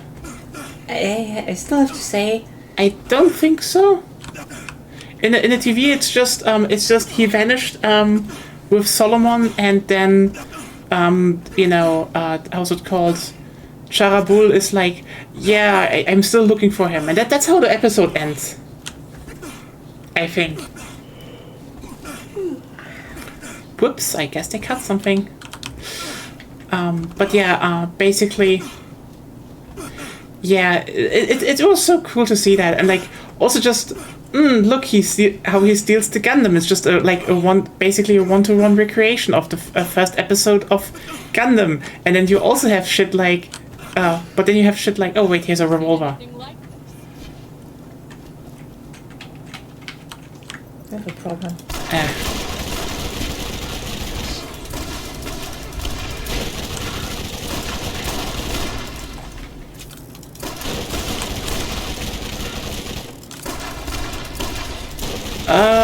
Then I don't remember and I need to rewatch it.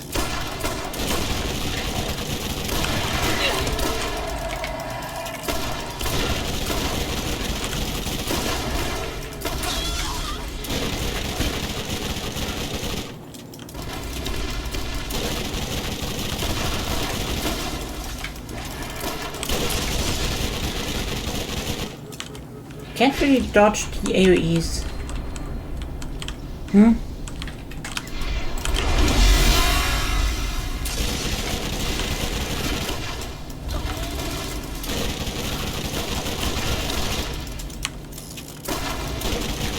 There we go. Now this is loot. So yeah, I need to check this one again. I just was mostly like, oh yeah, hell yeah, they redoing the whole thing scene for scene, which is just like, that's indulgent, but I respect it. There's a revolver here. And you had like, it's like, oh hey, he's in the Gundam, and then his theme plays. And it's like, yes, it's just classic Char with his theme. Maybe. And then you also have shit like, you know, he does the kick with the Gundam, you know? Anyway, I'm just very much looking forward to where this is all going. Still have to say, ATMS Team and Iron Blooded Orphans are, in my opinion, still the best Gundam shows. Okay, you know what? ATMS Team is just hard to top, actually. Like, Iron Blooded Orphan can... it's also pretty good, yeah, I can know. top it. I mean, I'd say, at least for me, the original run is still, like, kind of the peak stuff, but... Too slow, not much happening. I mean, at least Orphans had something to say, and also, you know, I will say one thing that a lot of modern Gundam shows struggle with is that there is no point to the Gundam being overpowered anymore. Like,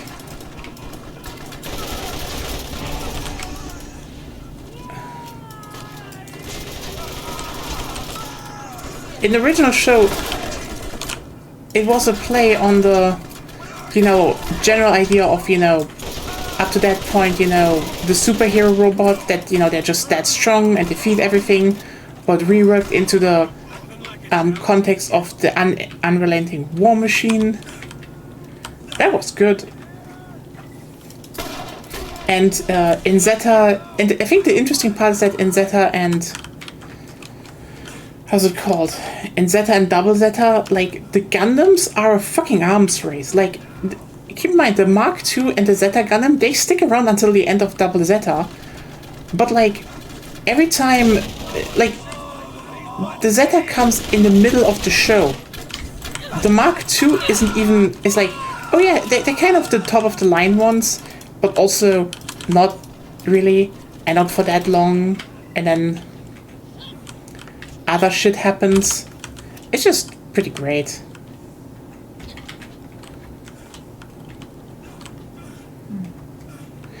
I mean, the OG Gundam was also not that powerful at the end of the series as well, but it was like, I think the biggest problem, I think the big difference is more like that in the show there was a point about it being just like really, really powerful, and I mean, Amuro was always kind of the key part that, you know, no one knew that he was a new type, but, you know, whoops, that happened. The thing is, the summer movies just don't really work. Like, here's the thing, you could maybe make an argument that the original show is a little bit slow-paced, and I would definitely say yes. You know, they kind of had to fill in the time to a degree, because it was just, you know, I mean, it was still supposed to be a regular TV show they did. But the movies just don't work in the same way. They're just not that good. Like, they kind of wrap up most of the story, but they're just missing shit. And the, you know, the general pacing is just off.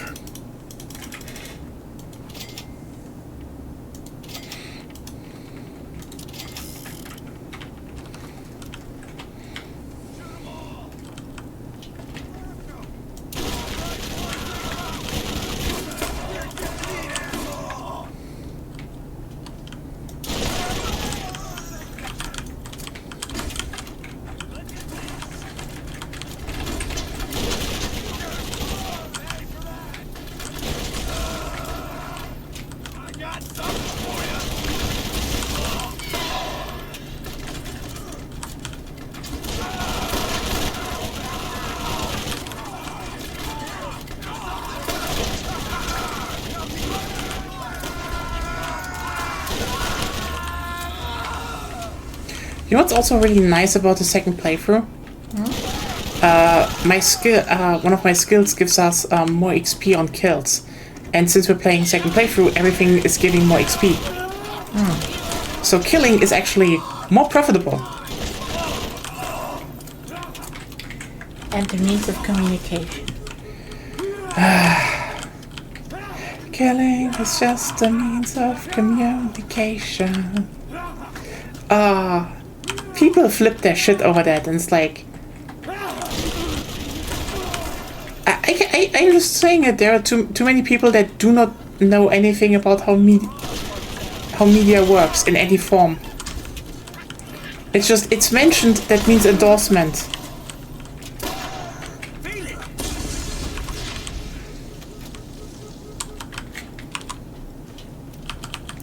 But yeah, I generally like the fact that, you know, in the original Gundam, you know, the Gundam was overpowered, like, for a point. And I think the most interesting part about it was that even the Federation just never built another Gundam at that point. They literally were like, yeah, bullshit. They went and built GMs and, you know, farted out GMs en masse because turns out the thing that Xeon did, as in, you know, let's just have a lot of, wait a second, we need to look for Claptrap's thing. Like, that's the thing, you know. If anything, the Gundam was kind of a stupid thing to do. Like, some scientist, aka Amuro's dad, just over-engineered the shit out of a mobile suit. Like, that's the thing. The Gundam is an over-engineered piece of design. And during the 1 Year War, the main thing they had after, scanning its design was, let's just remove nearly all of it and make the GMs. And actually, how about we remove even more? We just make some balls with a cannon on it. Like, that's probably the most interesting things, because like the GMs and the smaller... he's probably opening the door. Yeah. One of them, yeah. Yeah. Like the GMs, like that's an interesting thing. The GMs and the lower grade Gundams, as you see in 8th MS Team that they added retroactively, were actually the ones that won the war. Like, Well, shit, look at that. don't forget that.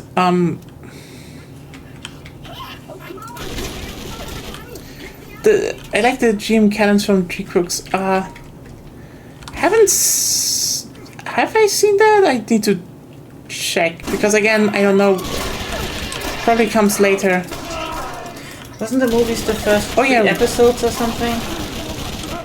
Yeah, it's the first 4 episodes, I think. So Yeah, we'll we see. only have seen 2. Maybe we see the gun cannon. The gun cannon is kind of neat, but like, I mean, the thing about G-Crooks is like, I think if it is its own show is neat. I just kind of wish I would see more UC stuff, and like, you know what, a remake of the first series, I'd be down with that.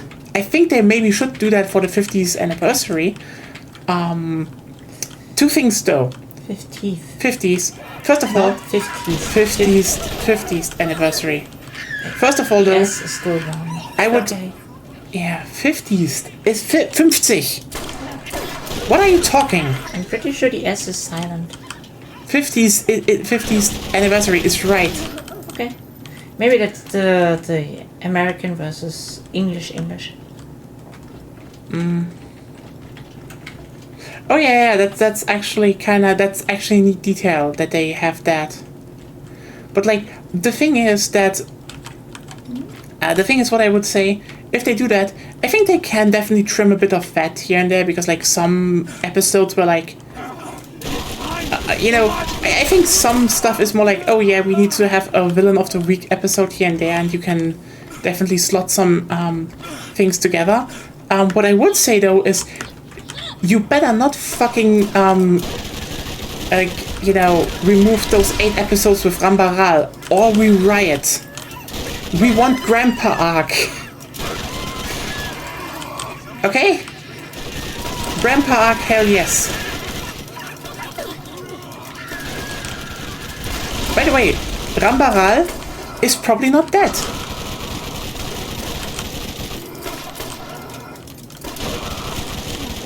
I mean, yes, but like, he's a grandpa, sorry. The dazing is so fucking useful, actually, especially when you play with a group. I mean, wait a second.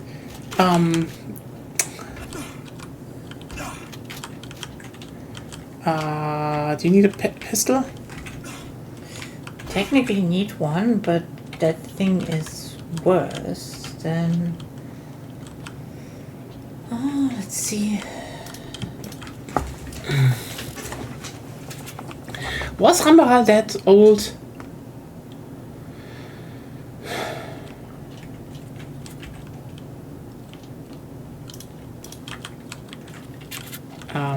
Yeah. Oh yeah, right, we need to do this here. Well, at least I have corrosive one. There we You go. should be able to get into the mine now. There's nothing between you and Sledge, and we're one step closer to the vault. I believe in you. I guess we hand a lot of stuff in, and then we are probably good to go into the DLC. Hopefully. Okay, it was 35. Damn. You know, that's the thing. I mean, honestly, if we're honest, I think the show, like back in the day, the showrunners of Gundam were pretty young. So probably for them being 35 was, yeah, like, you're just a grandpa now. Meanwhile, probably the people working now on Gundam are old, so they're like, no, you're 35, you're still young. You maybe have a mustache, but you're young. Like, I mean, Sharia Bull, like, the difference is staggering, actually. Where the fuck did I need to go? I don't know. Oh, here. But it looks like we're supposed to go, so... Anyway. I mean, they could bring back Rumble out. That would be great. I'd appreciate him. I mean, he was basically a grandpa in from his attitude. So, I'm treating him as a grandpa. I just find it hilarious because, like, yeah.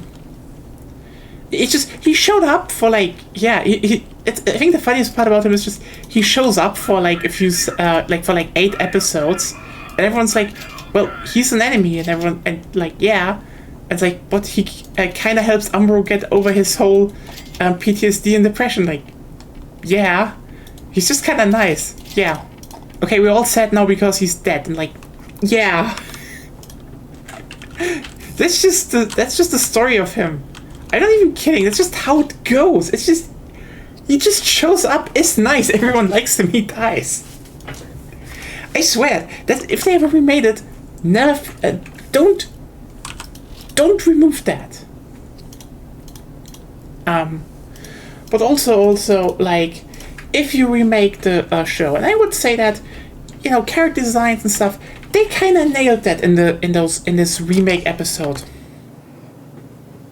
Please don't fuck up the Gundam head design again.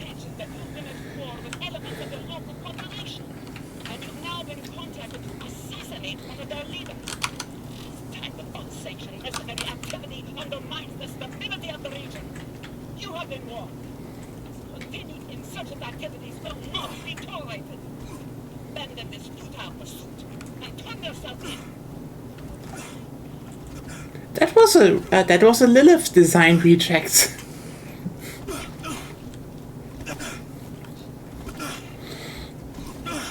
But yeah. Yeah, like, I'm sorry, here's the thing. I liked a lot about, you know, the current art style and how they showed the mobile suits, but that phase of the Gundam war, especially close-up, is just over-designed to hell and back. It's so busy, it's like, oh yeah, here are more black lines, and here are more black lines, like, this isn't a fucking model where someone goes ham with, like, you know, a Gundam line, like a liner. Just stop that. The RX-78 had a simple face, and that was fine. You can give it a little bit more detail, sure. Like,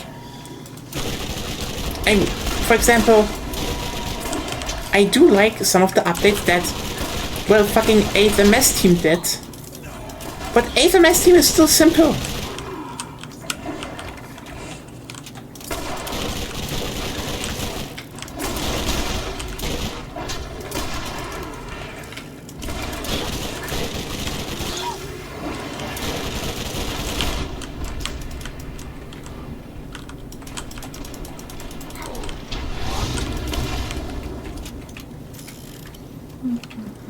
Like, that is my biggest problem with the with that flashback. They kind of fucked up the Gundam designs of the head. It's just very over designed. Just not working. At least for me, it's just not working at all. I think. What do you think about that? The Gundam face. The Gundam face from Kyuk's, like the RX-78, the old one. I haven't seen much of it. Imo, it's kind of just over-designed.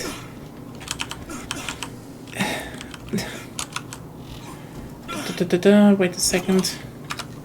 Okay, back to the board first. What? How everyone in Gundam was in their 30s apparently. They just felt so much older. Ah well. I am interested where Quarks is going.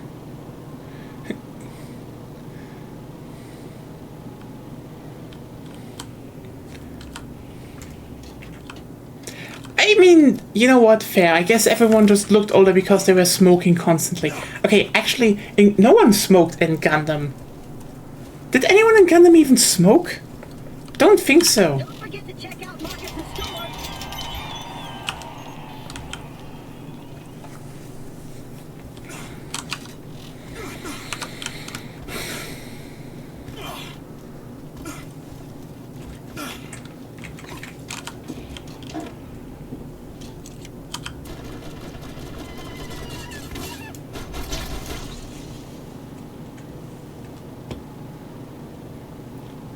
Oh, well.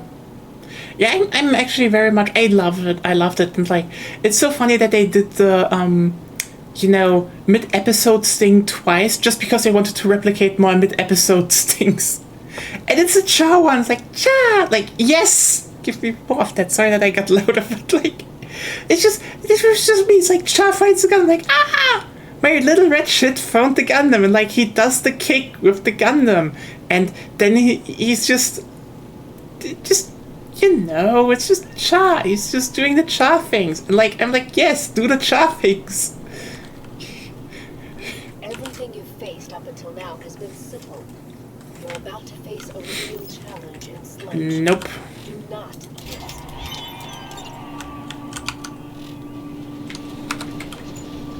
I mean, I can guarantee you Sledge is not gonna be that hard. Yeah, I mean, for everyone who's watching, okay, I need to point something out. I have literally a red Zaku chibi at my monitor. Do you know how bad I loved this episode? It's just... That shit was just made for me, you know? I still need to make that...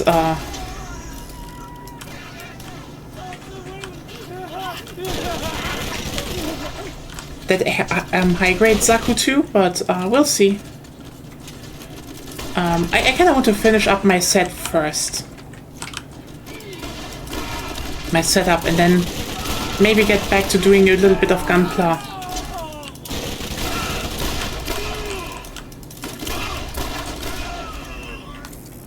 I mean, I think people like the Gunpla stream, so... I mean, I do have, barbecue, right? How do we have something here? Actually, yes. Wow. Okay, that's gonna be interesting.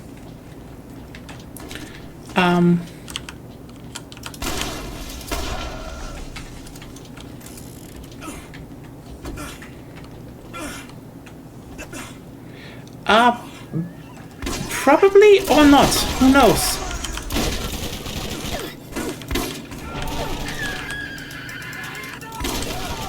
Oh. I'm sorry, this new weapon is just very strong.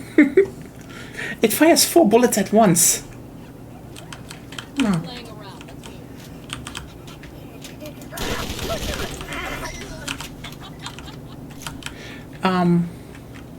I mean, Amuro is 100% alive in some form. A lot of characters we fought probably... I've never seen anything like this. But yeah. It's just... Yeah. I want to maybe get back to, you know, actually finishing up my Gunpla stuff. Like... For example, I do want to get, like, Oh, wow.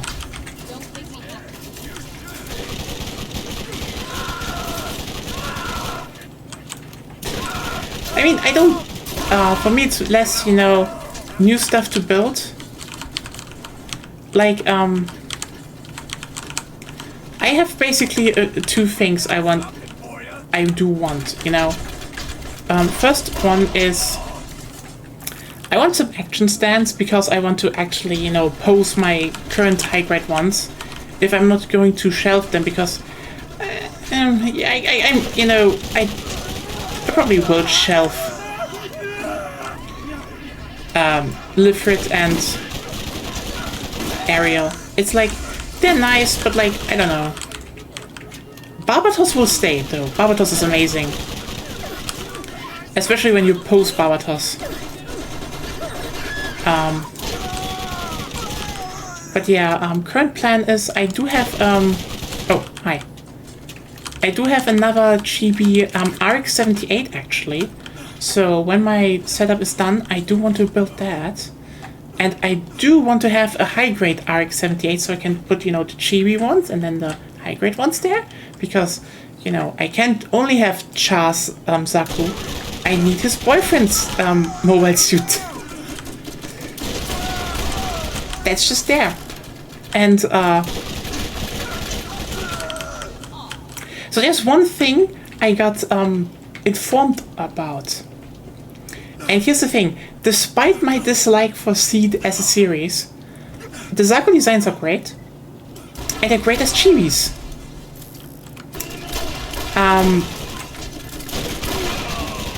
And there is a 4-pack of Zaku chibis.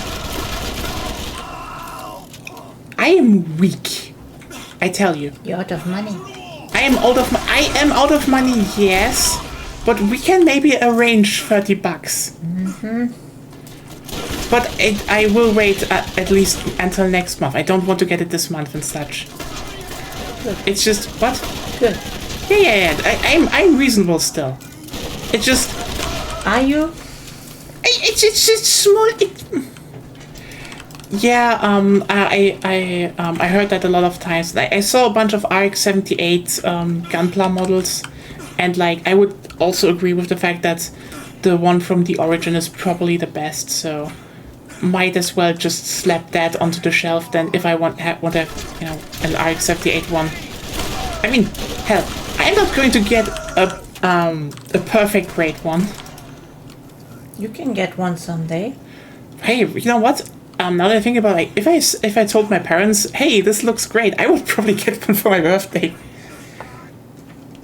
That or the Zaku, so who knows?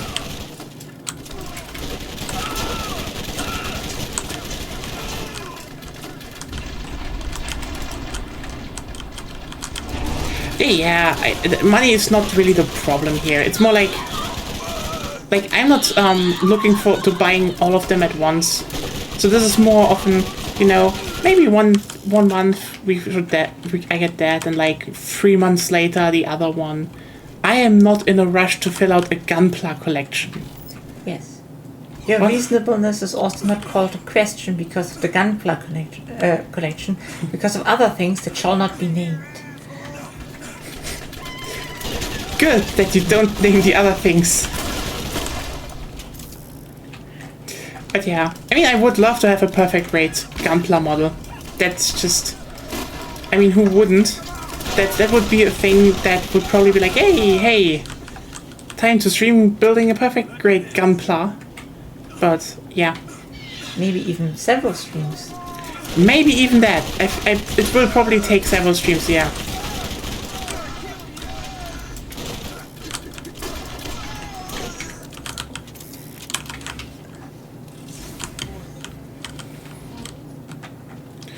Oh, yes. You were more lucky in Borderlands. What? With weapons and mods true. and stuff. But at least I got 3 Zoshia gems. Okay, so fun fact. We played a little bit more One Starter Wives recently because we kind of want to get ready for, Arch-Tempered Raidao happening and stuff like that. And, like, I'm not going to get, let's say,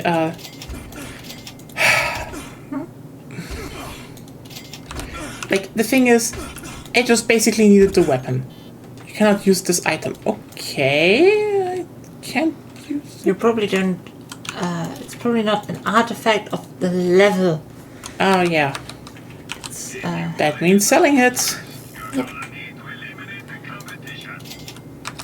I'm playing too many gachas. God. Yeah, for me it's like, I played, how's it called? So we basically just wanted to get the weapon done because the armor will change probably with the arch-tempered ones. So it's like, let's wait until, let's wait until we get arch-tempered Raidao in like a few weeks, and we will stream it anyway. And then I can see what kind of Zoshia armor I need to build anyway. But I should just have built the weapon. So the weapon needs the fucking Zoshia gem. We had to kill it a few times. That's not a problem. It just takes fucking time. And I hate that.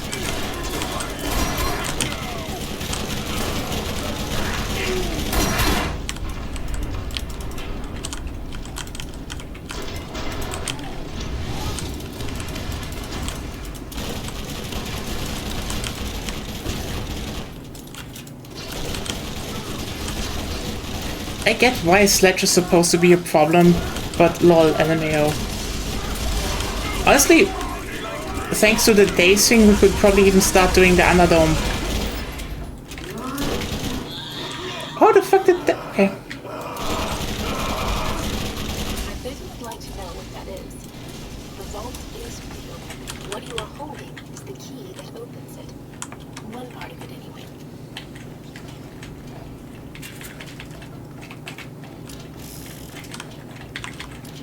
Anyway,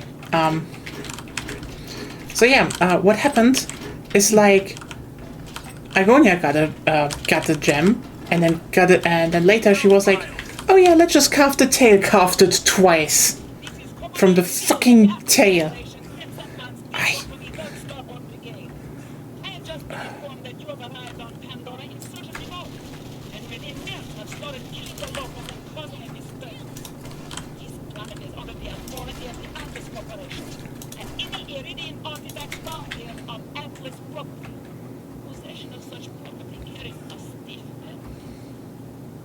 You to turn yourself in at once to the nearest land's outpost and surrender any information or artifacts in your possession.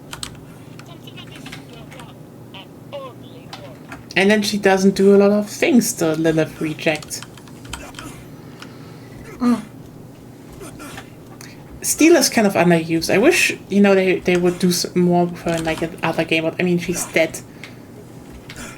I mean, okay, that doesn't stop people us from being resurrection. Yeah, but yeah, it basically happens. I have the weapon now. I'm happy, but good lord, that was a fucking drag.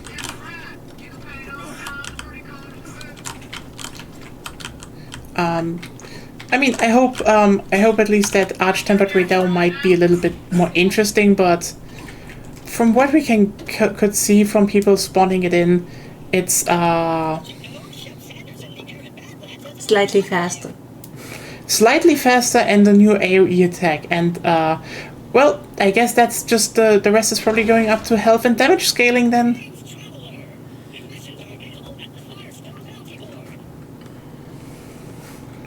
And we will travel to the zombie island. In literally a second. When we turn it in, I think we are level 42, so then we shall try again. Took us 2 hours. Yeah, I mean, at least when you're closer, I think even the ones that are a little bit over leveled should not be the biggest problem now, since I can daze them, and then we should level even faster actually. Anyway, but yeah, honestly, the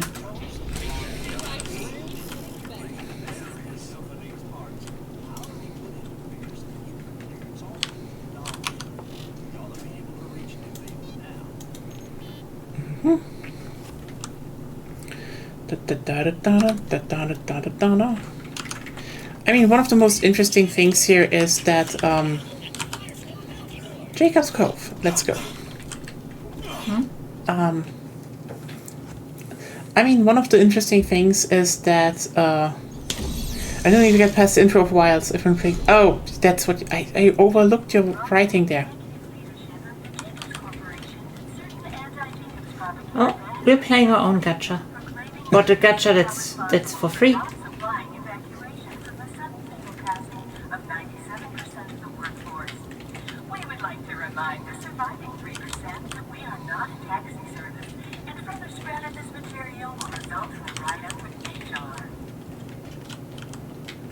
This is just a goofy Halloween DLC, and I still be like, let's rub in some corporate bullshit. I mean, also interesting that the Jacobs Corporation comes back in the third game because the heir of the Jacobs Corporation is the boyfriend of Sir Hammerlock. Anyway, so let's see how good we fare here. Let's try different things against the zombies. Shooting helps. I don't know how much damage I'm doing versus how much damage you are doing, because you don't let me shoot something on my own. Okay, yeah, you can shoot the next one. But yeah, I mean, Wilds is like, it's good. I mean, it's not good. It's more like, you know, when you're in the end game and there's like, okay, you can do stuff. Who cares? Then it's still Monster Hunter. It's still the worst Monster Hunter. It's still the worst Monster Hunter, yeah. I think the biggest problem is just like, you received zombie brain.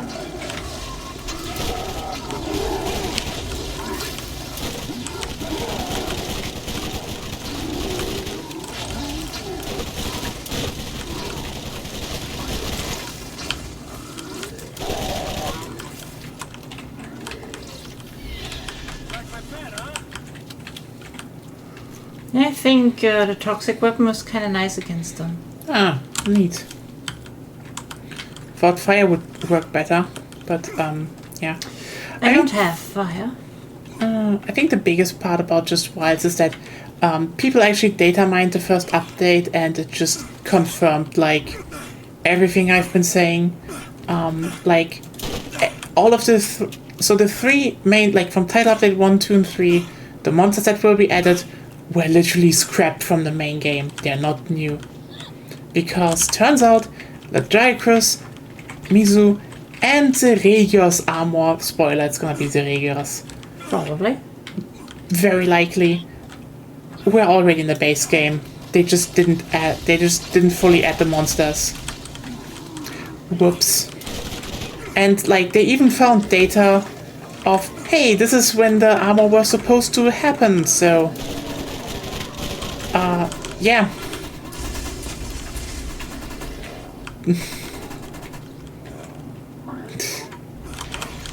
I am not having any big hopes that the new weapons will be anything. It's probably more like And then I would probably come back with a hatchet and kill them and chop them all and stuff. And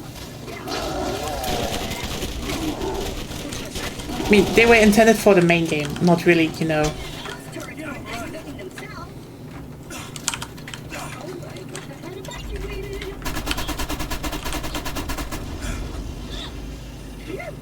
That was intense. I'm sure I'm not made a tasty clutch like you. Solve the zombie infestation. You're gonna need to talk to Dr. Ned.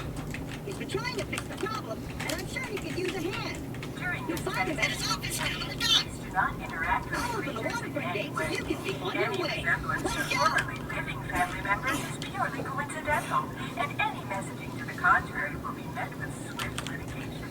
Above all, do not shake their hands, embrace them, and never, ever initiate oral contact of any kind. Ah, yes.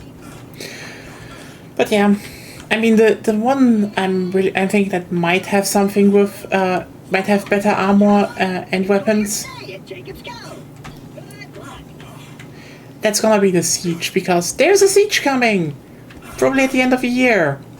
And shockingly, it's actually a returning monster. And I'm like, holy shit, that actually sounds interesting. Maybe a return. Maybe. But the thing Because is, what we know yes, is that there is a status effect in those files. How the- was it called? Sticky oil or something? yeah, sticky oil, So and there's also monster data, and could be Gogmasios. it's probably Gogmasios. Could definitely be something different, but it's oh. Wow. Oh, my game lagged. Same.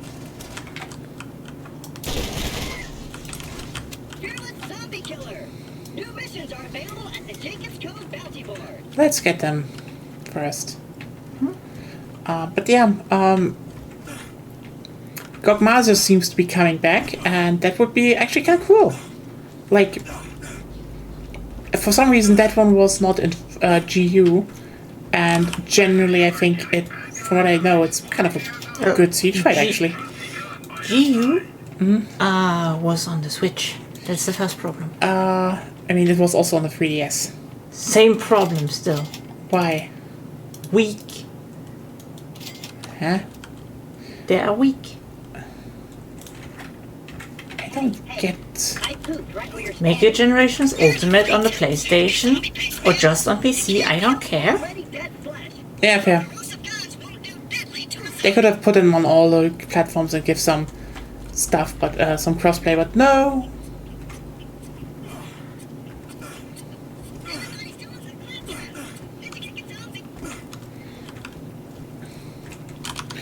First of all, let's actually get that thing gone. But yeah,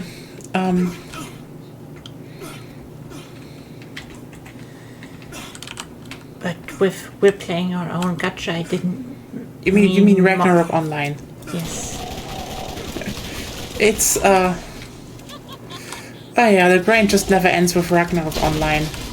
I mean, we actually had some good luck recently because we were basically farming for Ravenous Spirits, and that was a bit mind-numbing. So that was going on for like at least 2 weeks now. No more, I think at least a month. But we have both.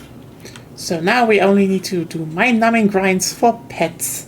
Well, not really that. We need to do it for the pet taming item, because you need to get the pet taming item, then go to the respective monster that you want to tame, use the pet taming item, and have a chance of it Being tamed and being tamed, yeah. well, technically not Wait. tamed. Suddenly, an egg appearing in your inventory. Oh, fitting. Now we're looking for eggs. Yeah.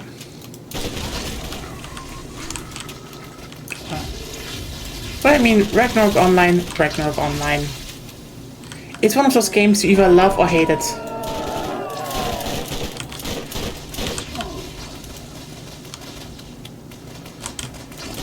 Hey, here are a few very simple ones.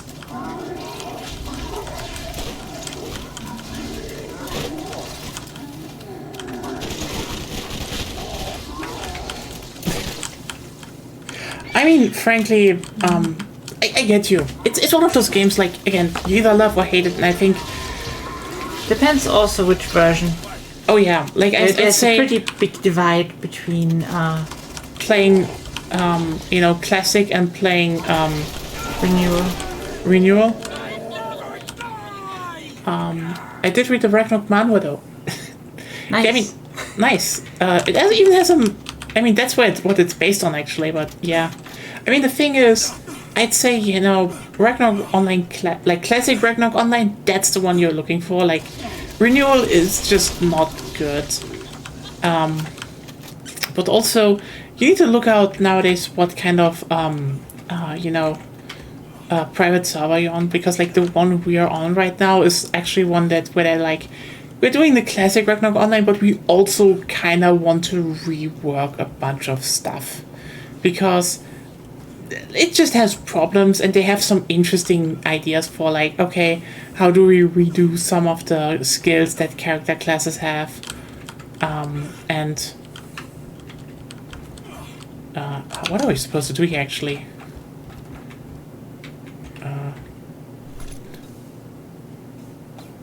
Hello. Corpse Eater Eggs. Do you have Corpse Eater Eggs? No.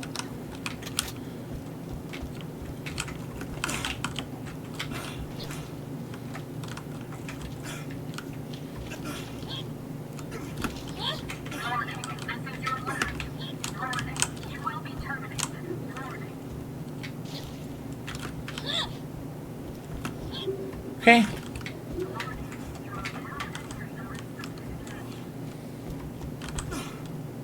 Maybe we just should go further. Okay. Echoes searching and then into the next area. Yeah, like that they redo a bunch of skills that are and were utterly useless in an over 20-year-old game. Yeah. I've arrived at Jacob's Cove, and you'll be pleased to know it seems a jolly and lively old town. I know being away from you and the children will be difficult, but it's only for a few cycles. The pay is just too generous to pass up. I'll work hard here and be back to you and the girls soon. My brother will take good care of you in the meantime. Love, Hank. That's actually very classic sci-fi horror stuff. I just need the money. It just stops eventually when the check starts to cash for the game, I guess. I don't know. Maybe not. Who knows? I mean, it was pretty popular, and it could just be that he had money and just didn't know where to continue with it. But about the manhwa, the Ragnarok Online manhwa. Yeah, I mean, it's interesting considering the game is just actually such a shit show in terms of technological parts and also just the history. Do you know the history of Ragnarok Online and what went wrong?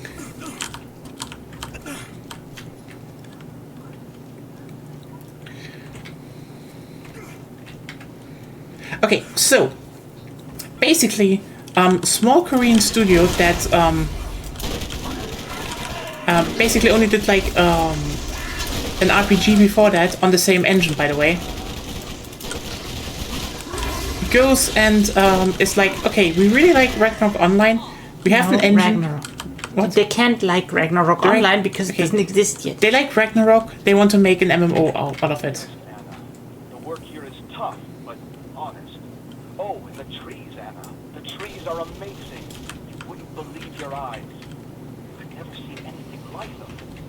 Sometimes I feel sad to cut them down, but it will all be worth it if I can get back to you with the money required for us to have a fresh start. I'm dreaming about a nice homestead in the Dahl Headland. Think on it. Missing you, Hank. P.S. Tell Sally that I love the hat she sent. I wear it every day. The men tease me a bit, but they don't know the joy that a child's love can bring. That guy is too upbeat. I hope something horrible happens to him. It will. Yes. So basically, they did that. And they were pretty ambitious. They wanted to have like really big maps. They wanted to have an interconnected map without loading times. Cool. Just a lot more in-depth stuff, actually. So... Even terraforming. What? They experimented with terraforming. Well, they were like...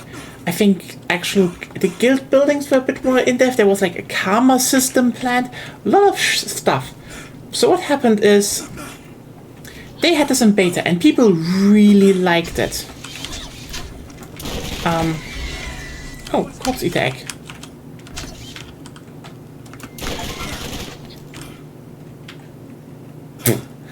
Okay, I jumped on one of the birds and I got an achievement. My brother is an Italian plumber. Because if you kill one jumping on it, you apparently get an achievement. Maybe you should do that at some point. It's way too laggy. Yeah, at some point.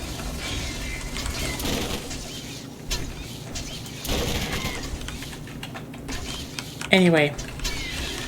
So the thing is that they do this and people really like it. Great. So they're like, okay, hey. Sorry. I've been noticing some strange things at the mill of late. Many workers seem to be falling very ill. What is strange is that we all had our checkups just last week and were given a clean bill of health and a vitamin from the company's physician, Dr. Ned. He's doing everything in his power to treat some deaths. Do not worry.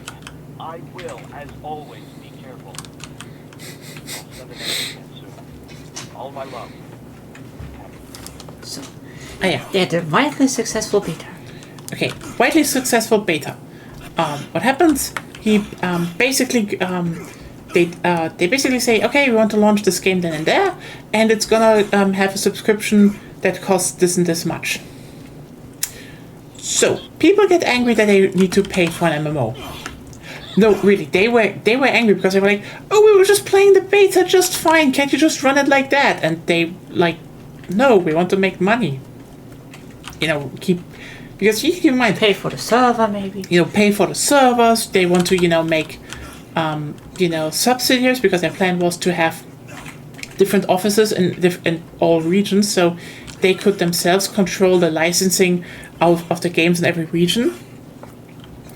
And generally they were like, yeah, we just need to have money to keep continuing that. And like, but people literally were like, I guess they just wanted to buy the game and not pay any subscription. So someone was able to hack into their servers and delete all their progress on the game.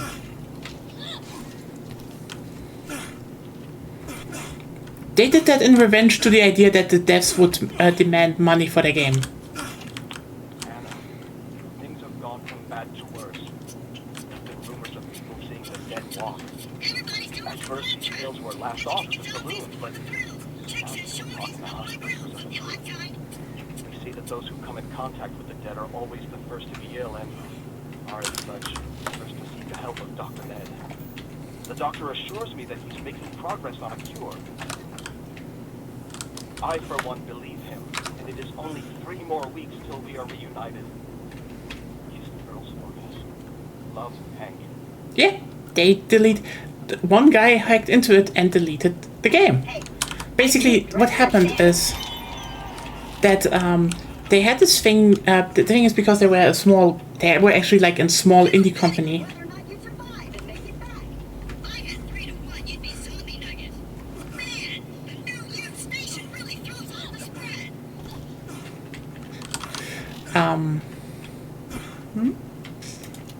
The thing is that they basically had their whole work stored on their internal server, and on that server was also running the game because they just didn't have the money, especially early 2000s, to make that separate really. And so when someone hacked into it, so there was the whole development progress on it, they deleted it. They stole a lot of the files, but they deleted it. As like, fuck you for trying to demand money. I hope this person has fucking, like, what's Problems? I just hope he just never has a cool pillow to sleep on again. Some curse has been set upon us here at Jacob's Cove. The dead are rising from their graves and are ravenous with a hunger for flesh. All work has stopped. We're fighting for our lives. But fear not. Dr. Ned believes there's a way to stop the horror. I have volunteered to allow him to test an antidote on me.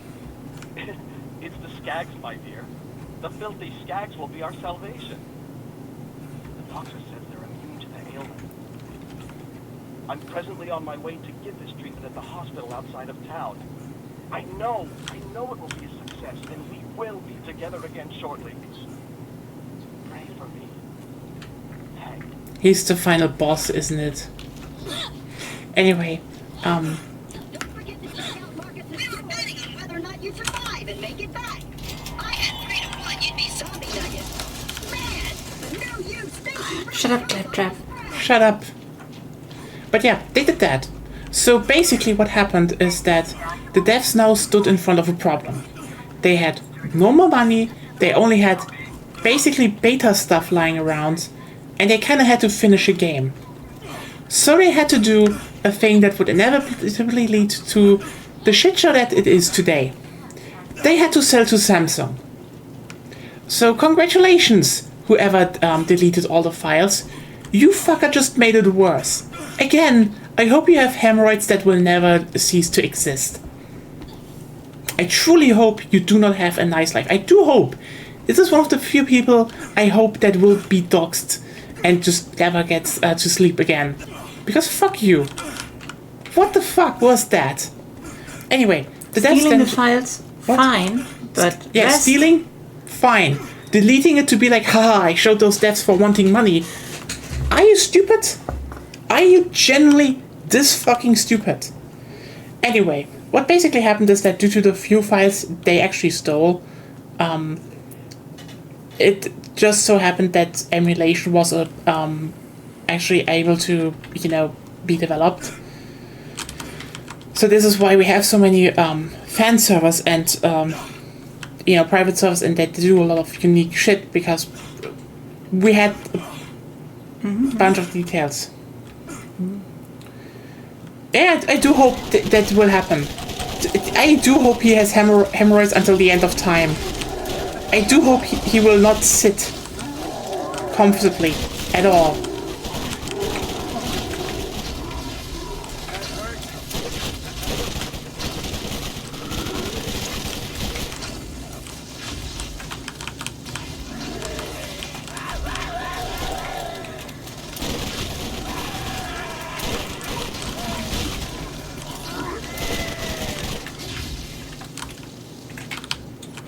So. Samsung, being not the game publisher, had other ideas on what to do. Basically, now the devs were forced to just finish the game. They had money to finish it to a degree, but like finishing more in the sense of make something with what they had. Also, half of the dev team left after they released. Yeah, they just half the dev team just left and made different games later. So yeah, but Samsung was like, we don't need. Yeah, the problem was more like Samsung was the only one that would have bought them, and Samsung was bad. Okay, the thing what Samsung did was they basically were like, let's actually just license everything out to different publishers and such, without any regards to how it will be financed. They literally, their literal idea was, and I'm not kidding you. Oh yeah, look, every publisher has to pay for every episode update that will be released for the game. So, if you don't have the money, too bad. Your game is no stock on a lower episode until you have the money. Basically, the only server that actually made money was the Japanese one. Because the small company back then that... I think also Korea. Korea made money, but, not as long because Samsung pushed a lot more, free-to-play shit onto it, while Japan was... Microtransactions. Japan had actual, how's it called? Their prices were more set according to their server population. Yeah. Like, the prices was more like, here's a reasonable price, and, they didn't do a lot of microtransactions. Shocking, I know. And also their whole thing was that they just gave a split of that, of the reward. Revenue. Of the revenue to, Samsung, so, they could just have all the episodes. And yeah, there were some servers that basically had like 1 or 3 episodes and they couldn't buy more. And then there was Japan, where it just ran really well. I mean, interestingly, Japan ran so well. The company that was basically kind of founded by just a few. I don't know who it was. I think it was a tech slash I don't know, just investment thing, whereas a few people just were like, no, we should probably invest in that MMO there with like our own small company, and let's see where it goes. It was kind of a start-up thing, actually.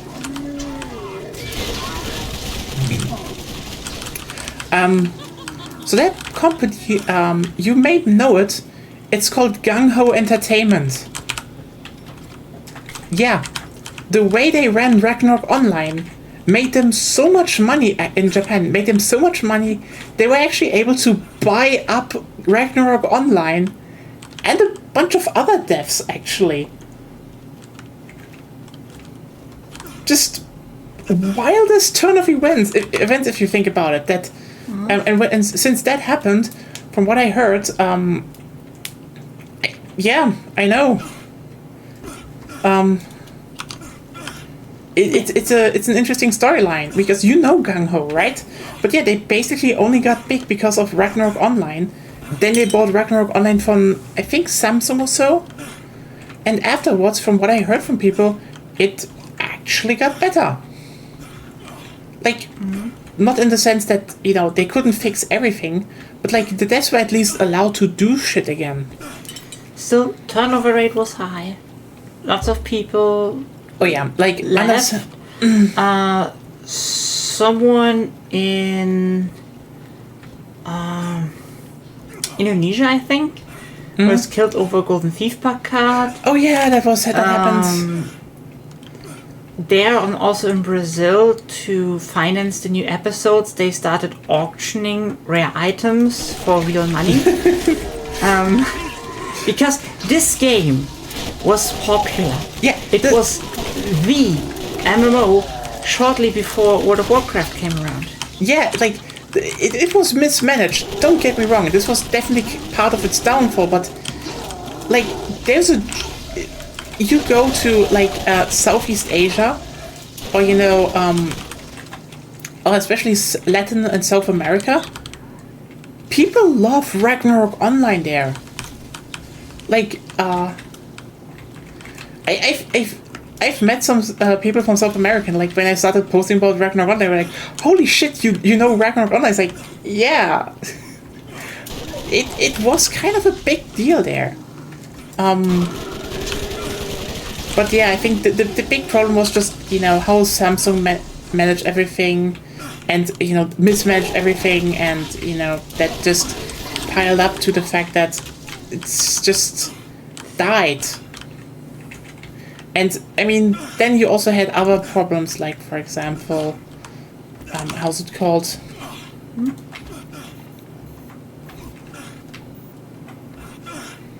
I think we would have needed to go through tunnel there. Wait a second, let me just check where the other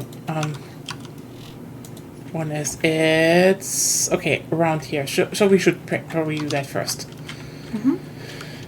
But yeah, I mean, it was just mismanaged, and for some reason it just kept going. And like, I think as Agonia pointed out, the turnover rate was so high. You're probably even wondering how the hell did this game even keep up? Like, as I said, half of the dev team left after they finished the game. Imagine someone deletes all your work. At least a lot of it. What? Or at least a lot of it. Yeah. It just deletes nearly all of your work. Oh. Loot.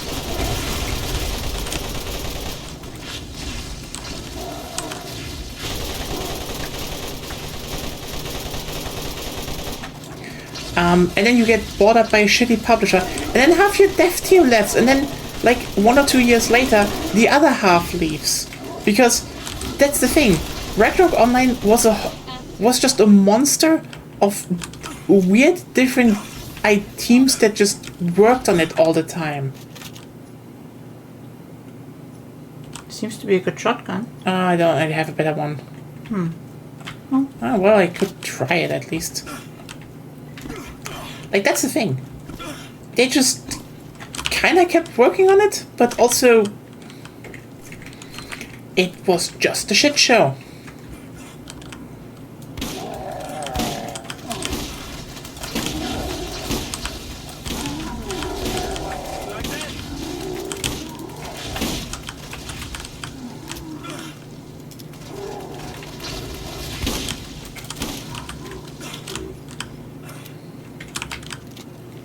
And then they did stuff like, hey, maybe we should rework some of the things because some parts of the original code are just not that good. And everyone's like, sure.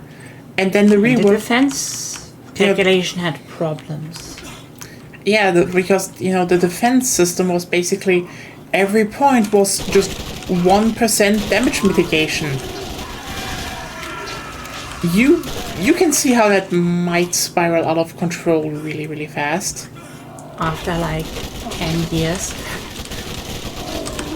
Yeah. So that everyone was on board with.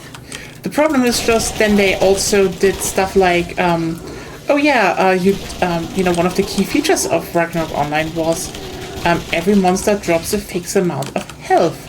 So one of the drop a fixed amount of XP. Sorry. So one of the things was, if you were able to actually kill a monster above your weight class in some shape or form, you would get a lot of XP and could level really, really fast. So outplaying the game was kind of an appeal part. They removed that. Now there's a level range and they have to be in there, otherwise you get less. Yep. And they also reworked how okay, one of the key things about Ragnarok Online, and this is kind of important to get into relation, is that weapons have tiers. You know, there's a level, a tier 1, 2, 3, and 4 weapon. Level, but yes. Okay, level. The key difference between them is you have a level 1 weapon usually has less baseline stats than a level 4 weapon. But to compensate for that, you can upgrade it you can upgrade every weapon to +10 with resources.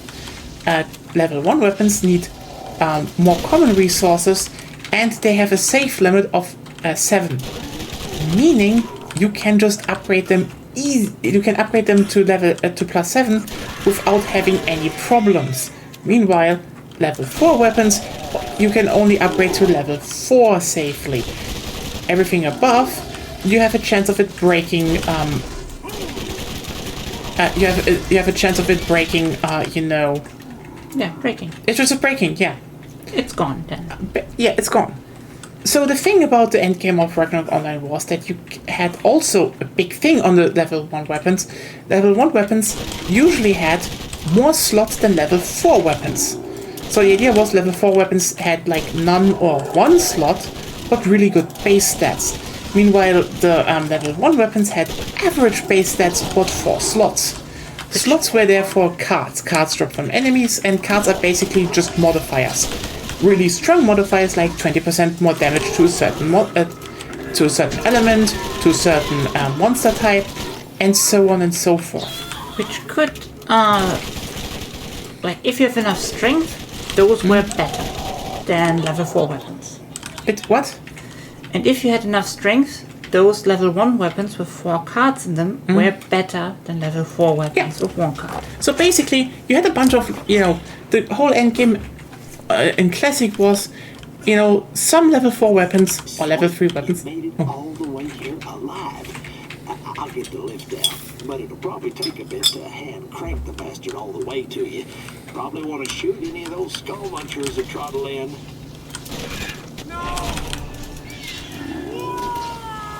Great, my bird kills a thing and it didn't count for you? Nope.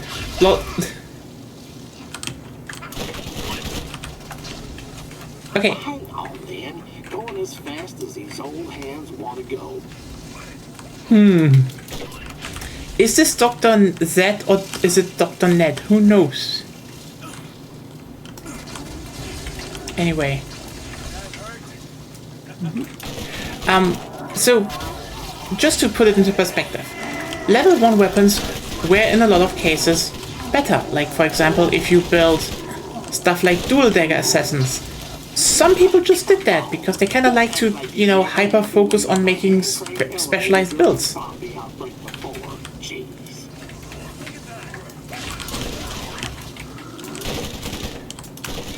Badass Tankenstein. Okay.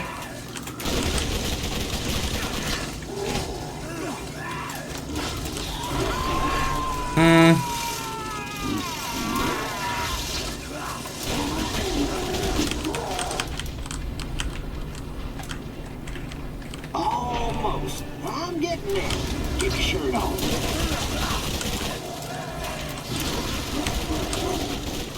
Oh, son of a bitch. I dropped the dump waiter. My hand just let go. I'll get you up. Hang on.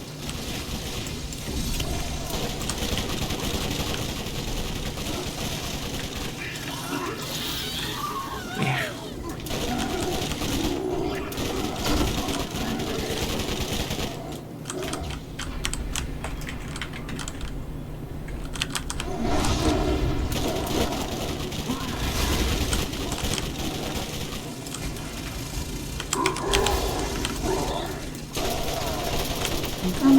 Well, if I can get this thing down there to you, there's a good chance you'll make it out alive.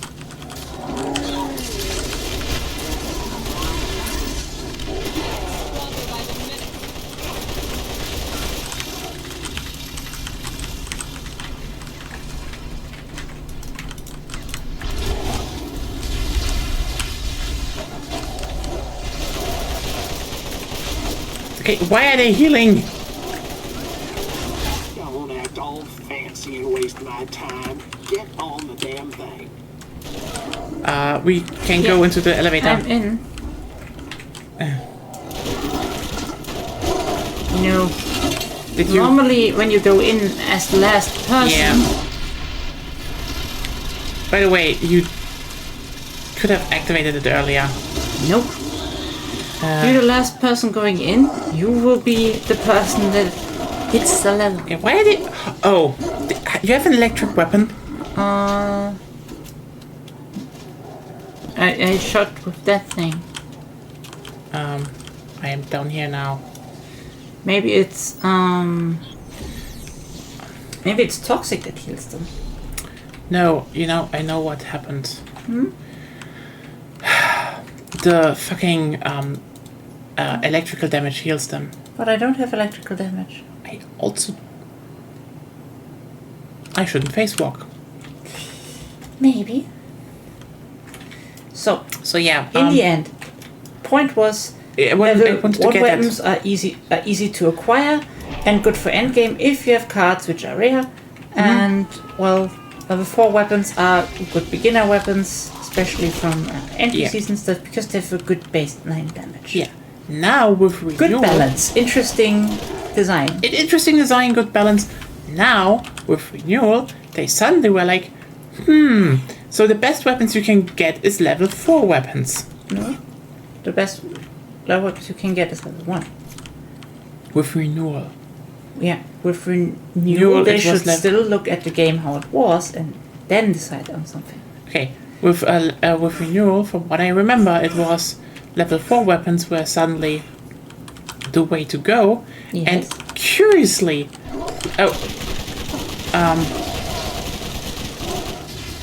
yes.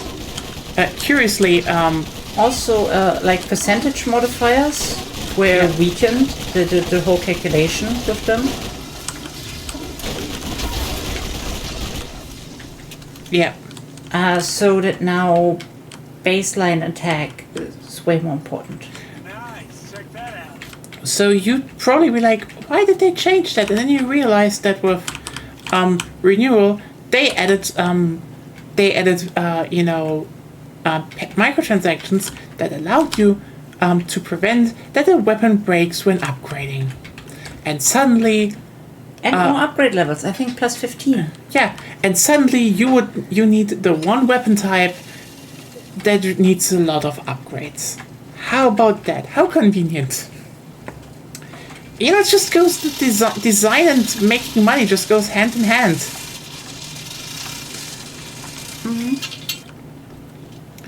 It is always when people are like, oh no, this game is so greedy and wants money, and it's like, a lot of people have never really actually... I probably went about this all the wrong way. I'm a doctor. I make people better. I just wanted everyone to be okay. I made the zombies.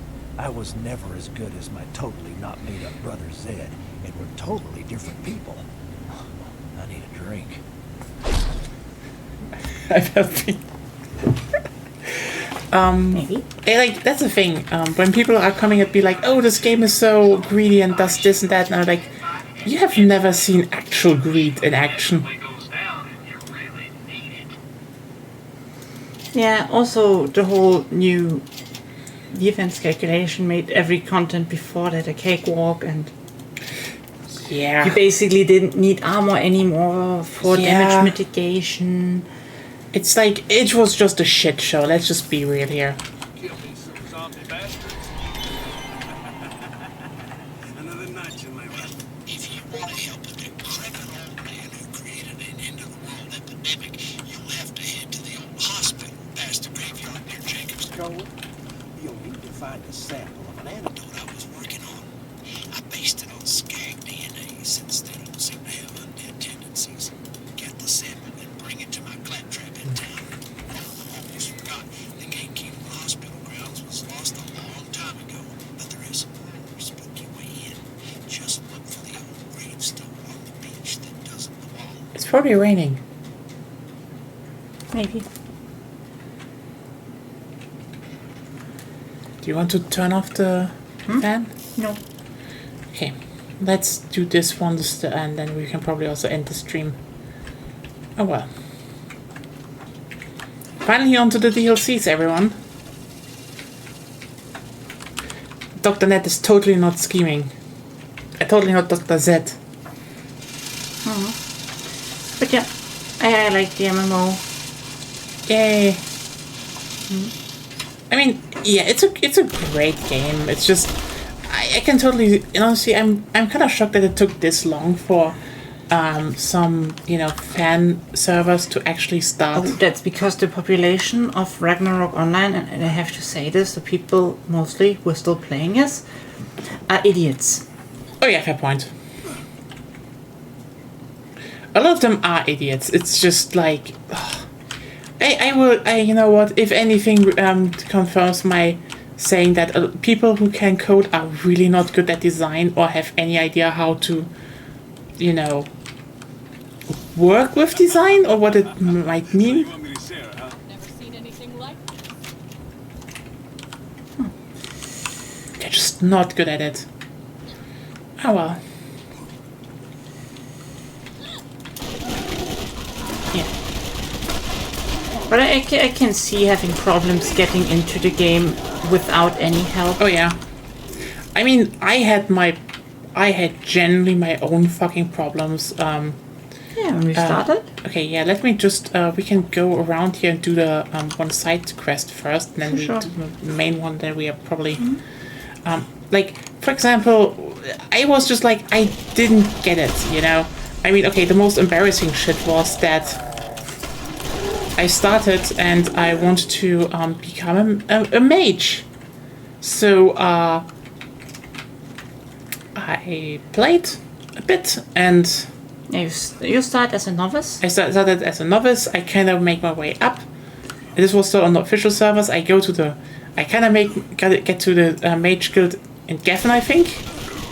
Yes. Mage and Wizard Guild are both in Geffen. Yeah, to the Mage Guild in Geffen. I kind of managed to become a mage. When you sold your dagger and stuff. I get my stuff.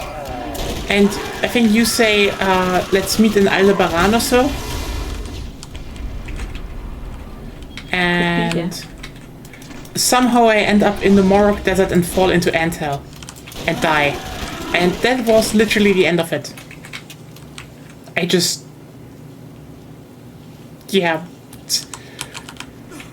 Really jinxed that one. Anyway, what happens the next time we do on like an actual classic server and with private classic server? You still try to do a mage, if I remember correctly? No, the first time I built a fucking archer. Well, there was one thing still with a mage, which you kind of left out. I remember I was telling you should sell the stuff you don't need. And I sold my staff. You sold your dagger. Yeah, and I needed the dagger because... Okay, here's the thing. If you play Ragnarok Online and you don't do ranged auto attacks, if you play a mage class, you still walk up to an enemy and hit them. You need to cast all your spells on your own. Yeah. Well, that was an interesting learning exercise for you. Yeah.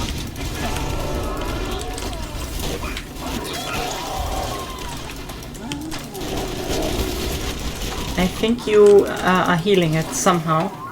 No. I'm not even close.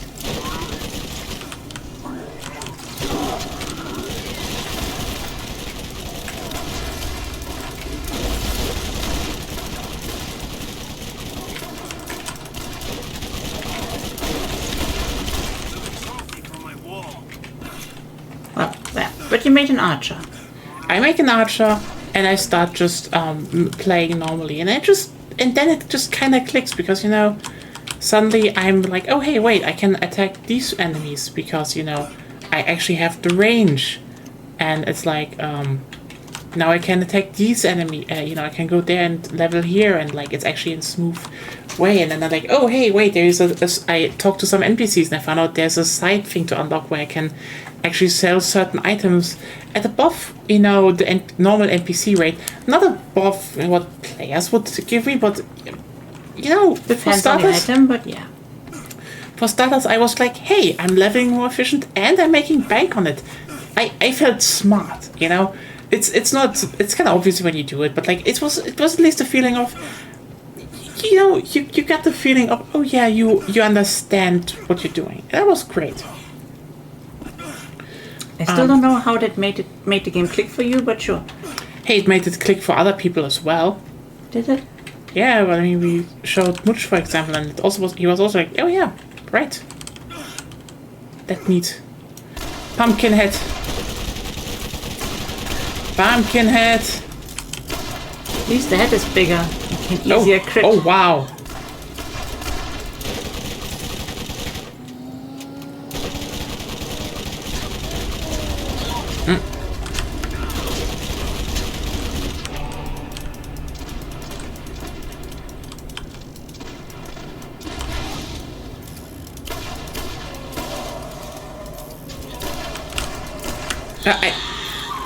I was stuck on you.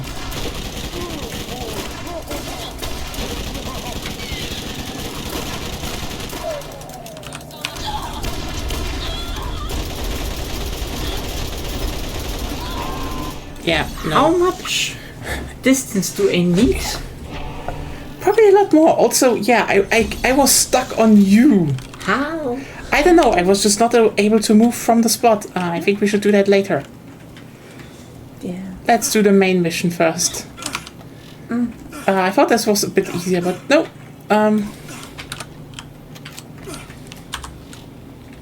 Yeah. And then you tried playing a knight and getting hit with the realization that you need gear. Yeah, it was you know, it was a slow thing. I would say, like, Ragnarok Online needs time, and you need to have something that fits for you. But when it hits, you're like, oh yeah, I get it.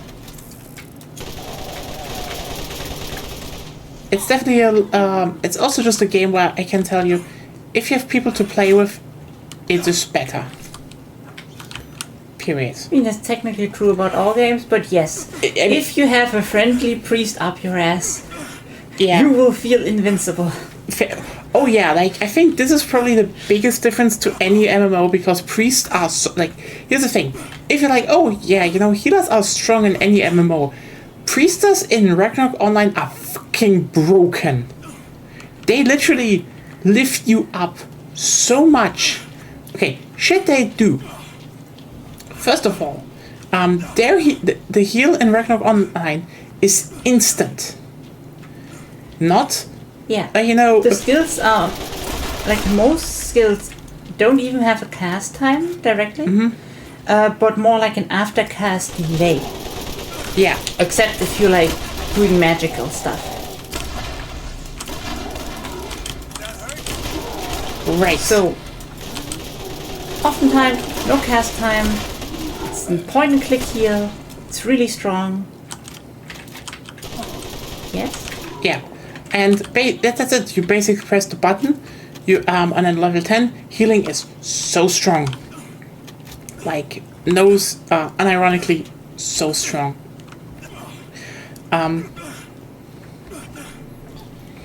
And basically what happens is that... That's what happens. Okay. Next skill. Come on. And then you also have stuff like, for example, how's it called? You take too long. Agility up. Agility up, which increases your movement speed. No. And your agility is increased by 10. Yes. For the time being. The first one is the primary effect. Yeah, 10 points on top and higher movement speed. And 10 points is like a lot. You have higher attack speed, you have higher dodge rate. It's like 10 agility is really, like, it catapults you like 10 levels forward, basically. Not 10 levels. But it's a big level boost, basically. Yeah. And then you have also Blessing, which does the same for Dexterity, Strength, and I think Int. Yep. So, wow. Those are Acolyte skills, by the way. Yeah. So basically, the baseline priest, so the Acolyte, the first form of the class, because, you know, an Acolyte can become a monk or a priest, just gives, when they're in a group, has a point-click instant heal, which is a lot of fucking health per, you know, click, and has and can catapult everyone's fucking stat by 10 points. Except luck. Okay, but then the priest gets a skill that gives you just flat 30 luck on top, when you're just like, okay, I guess we're just doing that. Like, honestly, priests in what? I'm sorry. I just find it funny that we're talking about Ragnarok Online the whole time and you're stumbling over the name. That's all. Acolytes, yeah. No, like you said, the priest and what you wanted to say is in Ragnarok Online. Yeah, the priest in Ragnarok Online, New missions are available at the it's just Bounty Board. it's just so strong. Actually, it's like in terms of healing and buff classes, they barely do. Like, okay, you can make some joking priest builds actually. Like, you can make one that hits really hard with a book. I mean, a battle priest is nothing to laugh at in PvP. Oh yeah, I mean, they have some of that stuff because, you know, they still need to be building into monks. And battle priests were a viable thing they wanted to have. Why am I so fast? I'm just going to a board and accept some things, actually. But yeah, it just has one hell of an interesting build variety, and it's just fun, and like, yeah, I mean, Online. what's worse than a priest? A priest that's a little bit weaker as a priest, but can hit you with a stone tablet. Yeah. And heal themselves, and buff themselves, and everything.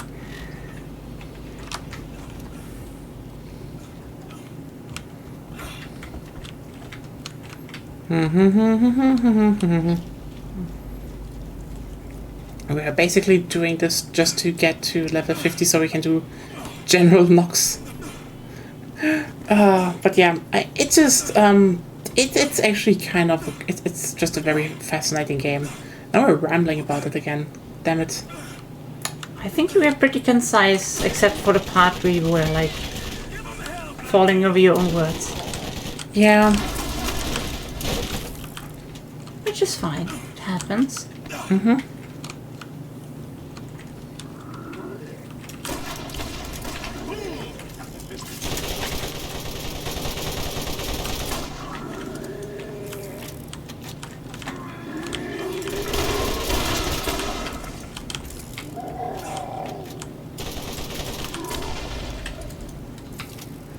Well, back to Borderlands. What about Borderlands would be better if it were more like Ragnarok Online?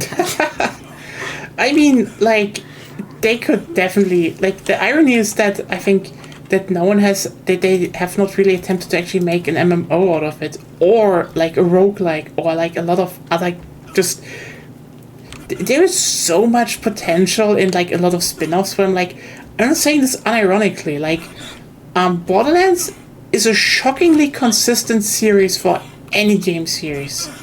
Like keep them, like, oh hey, you have a game series about basically just killing things and looting stuff from them, and have like a pretty solid RPG system. Those corpse eaters are just lagging the shit out of my game. What is going on here?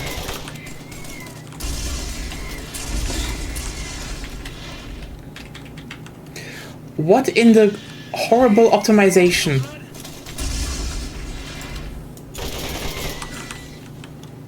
Something, they're gonna eat your PC.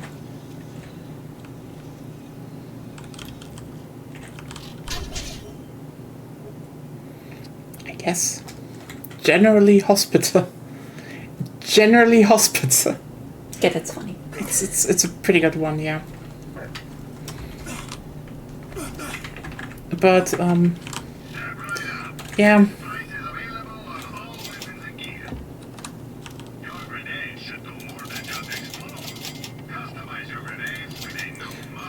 Oh.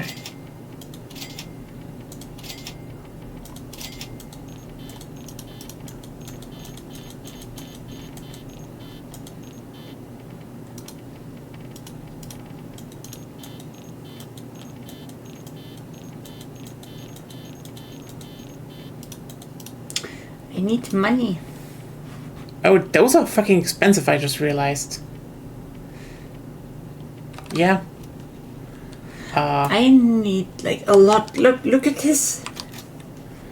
That's good. Yeah, you should get money for that somehow. I didn't see how much money that was that I bought. I was like, oh yeah, that they should just buy all the upgrades. Oops. They're very expensive. Yeah. Yeah. Let's sell more loot, I guess.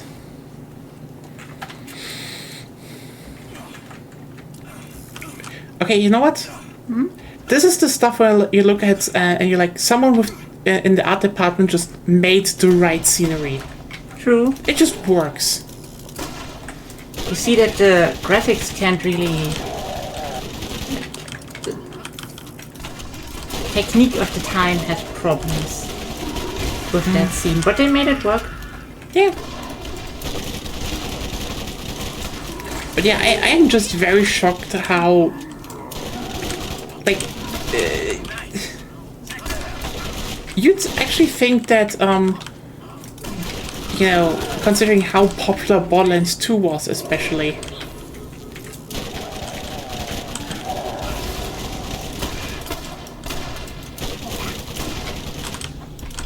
That they maybe would do, you know, more with it. But yeah, the best you have is like a really good Telltale game and a spin-off title that is just, what if we did, instead of fixed characters, a class editor? Okay.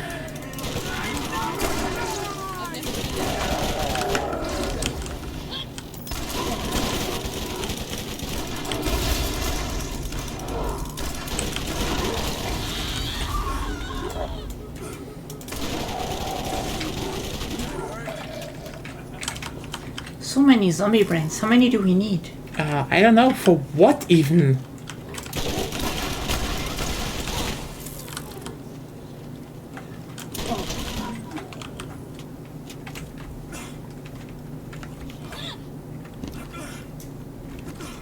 Anyway,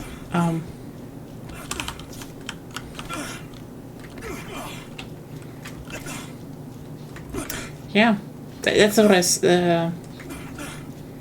shocking they never did that. I mean, okay, you know, the MMO was attempted by Bungie with Destiny, but like, Worse. we tried playing Destiny 2 and it's like, it's fine, it just doesn't feel the same. It's weird how this is the case.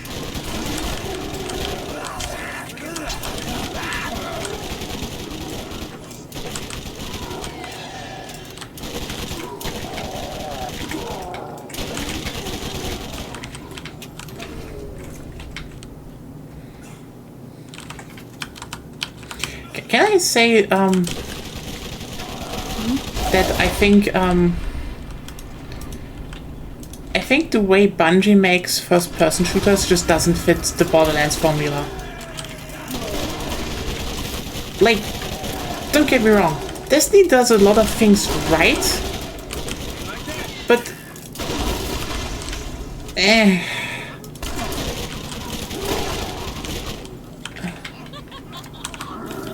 thing that there.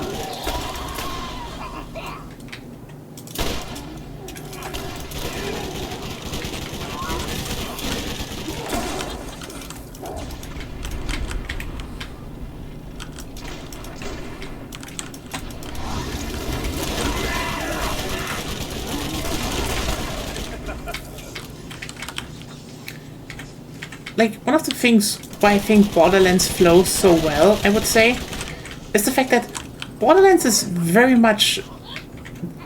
It's Half-Life inspired, okay?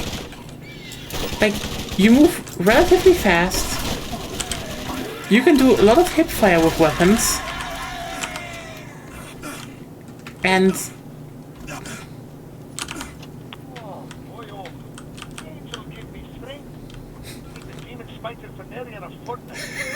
Still no signs from the maker of an end to this unholy ordeal.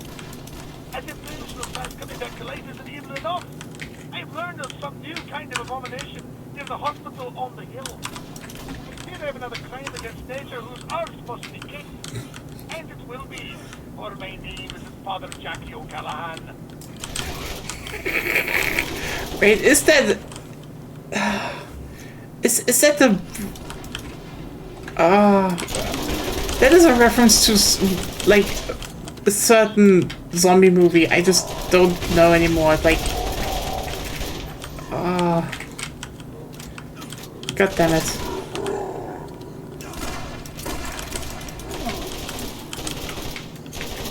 But the I kick ass, but the ass must be kicked is like that. That's a reference to I kick ass in the name of the Lord. That's definitely a reference.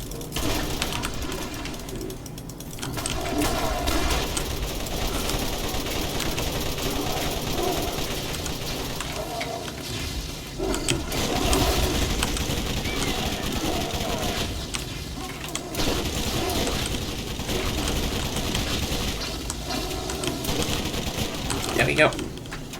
But yeah, I mean, it's... Can we go back and look if I can afford it now? Yeah, should do that. I'm just collecting shit here.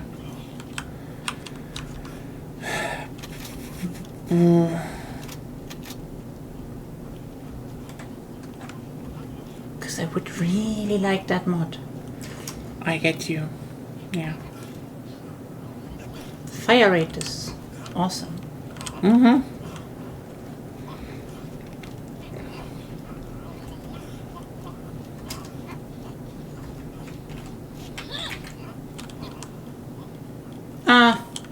It reset. Ah, damn it. Too slow then. Another time then. I would have enough money now. Rip. Yeah, then. Fuck you, Dr. Z. Net. Is it? Okay, no, the things are Dr. Z's. See? Dr. Net is innocent. Yes. But I mean, it's Half-Life inspired, you know? It's you're moving fast, you can hip fire, it's, you know... You just do things, you know? You can jump a long distance. And then you have, on the other hand, Destiny 2, and like Destiny 2 is just you're slow. Because it tries to be like Halo, and... it just works semi-well, I would say. I mean, the thing is, the stuff... Wait a second, by the way, we have to go down there to the cove, actually, to do the side stuff. Apparently there's an enemy somewhere here. Probably, but who cares? Probably some glitched thing. Yeah, I hear it. I hear it also. Is it maybe on me? No. Is it on me? No. Nope, then... That's that. Like... Yeah.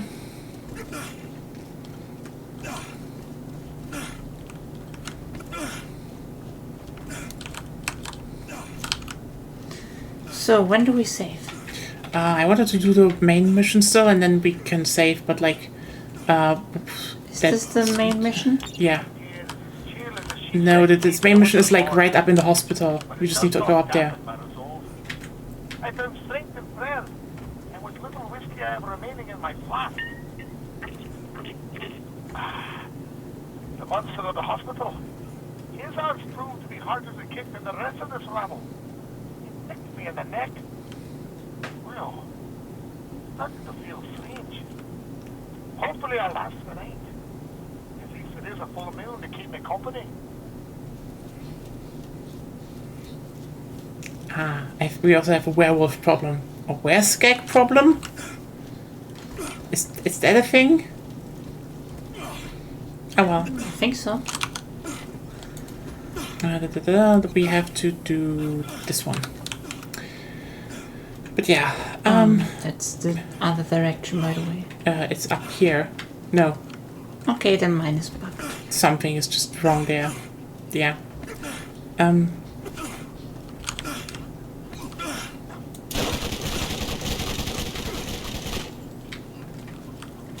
Invisible thing. Is it invisible? Is this like a major troll the devs are playing on us? One or the other. Yeah.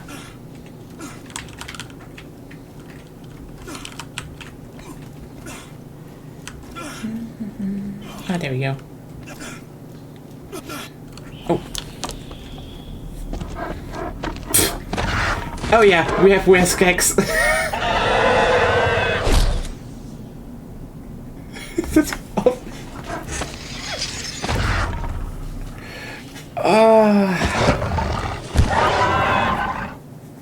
was like, are they doing rare gags? They're doing rare gags.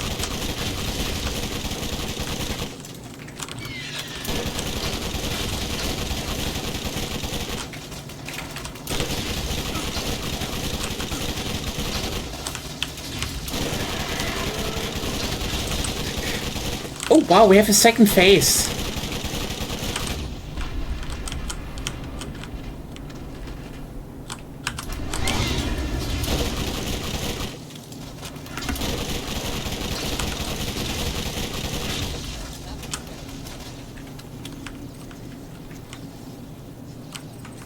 Damn.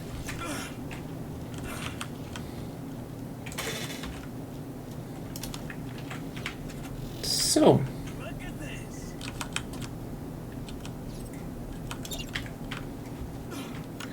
Okay.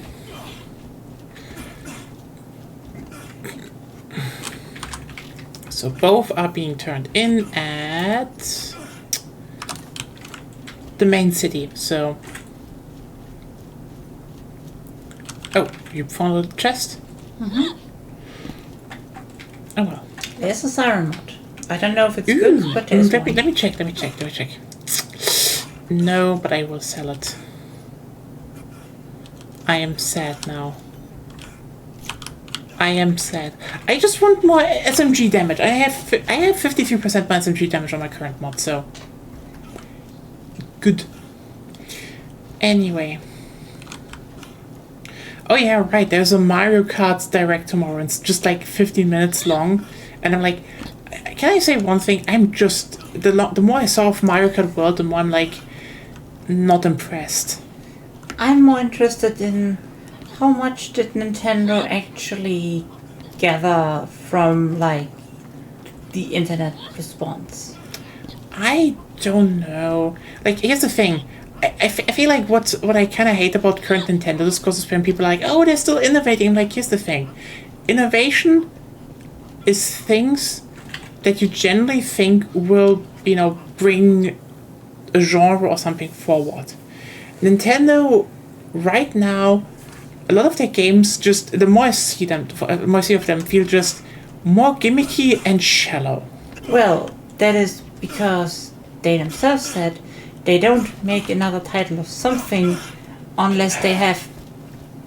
They didn't say the word, but basically a new gimmick.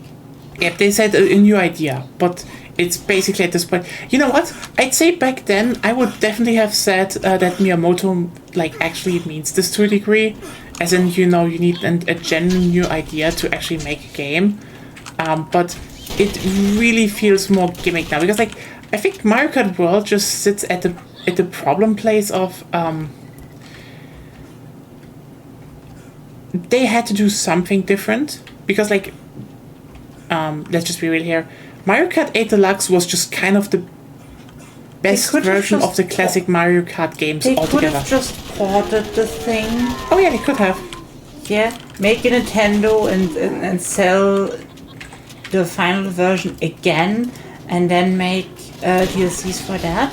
Oh yeah, they could have done that. But, like, here's the thing. The more I saw of Mario Kart World, the more I'm like, here are a few things I saw of World from footage that I'm just thinking, how? It is a decent idea, but okay, here are a few things I would say that probably a lot of people do not think about why this might bite them in the ass.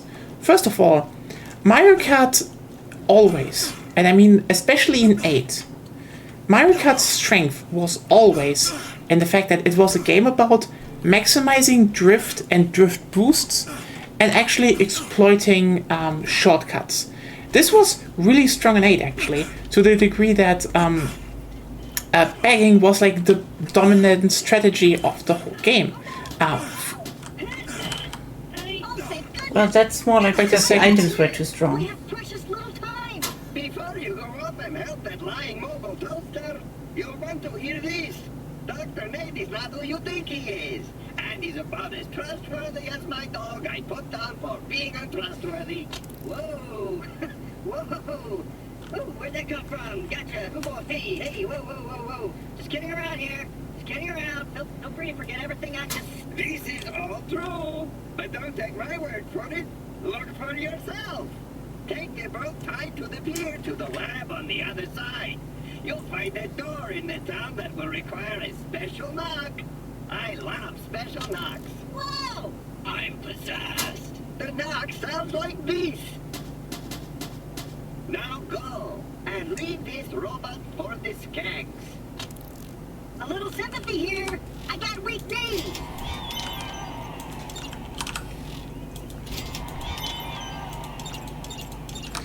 Okay. But yeah, this is just to wrap this talking point up, then we can end this.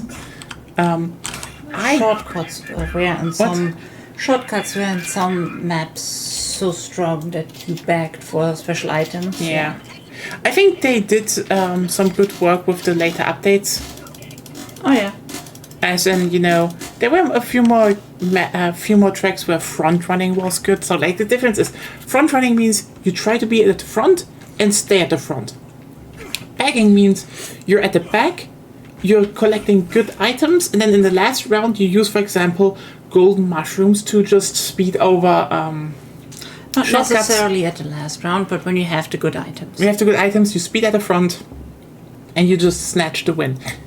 The last bagging was kind of just like During this transitional period, it was just kind of the best thing to do in 8 Deluxe, and it's fine. Bagging was not the best thing What to bagging do. was on a lot of tracks the best.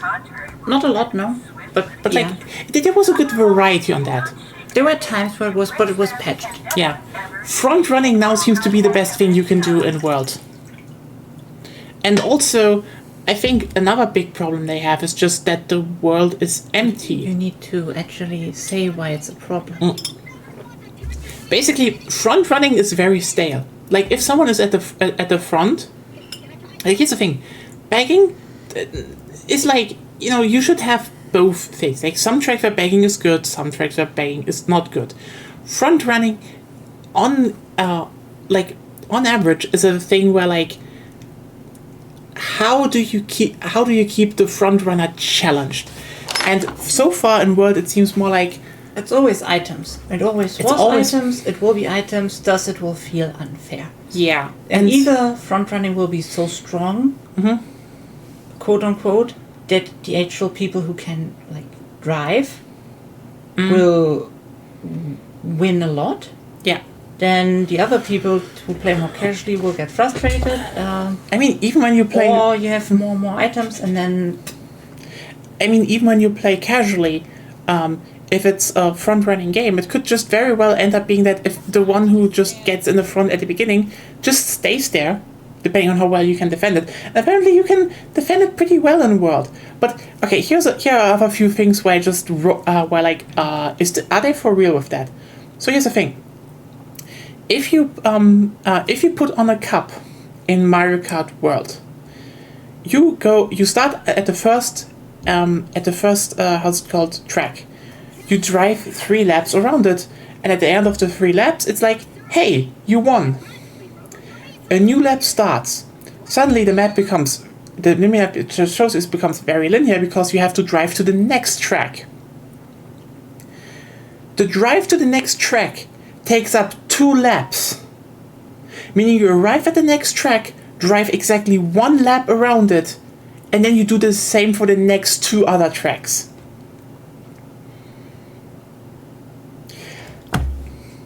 that's confirmed already. That's literally what people play. Yes, that's how they work. What the fuck? I presume I'm it's like- for loading the tracks. You could just make a loading time. You could, but then you wouldn't have an open world, and thus no quote unquote new idea.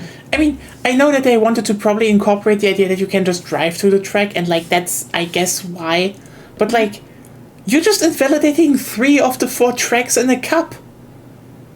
What is that for a decision? But like, I think my main gripe I have with it, that it looks right now, is that Mario Kart World drives like 8.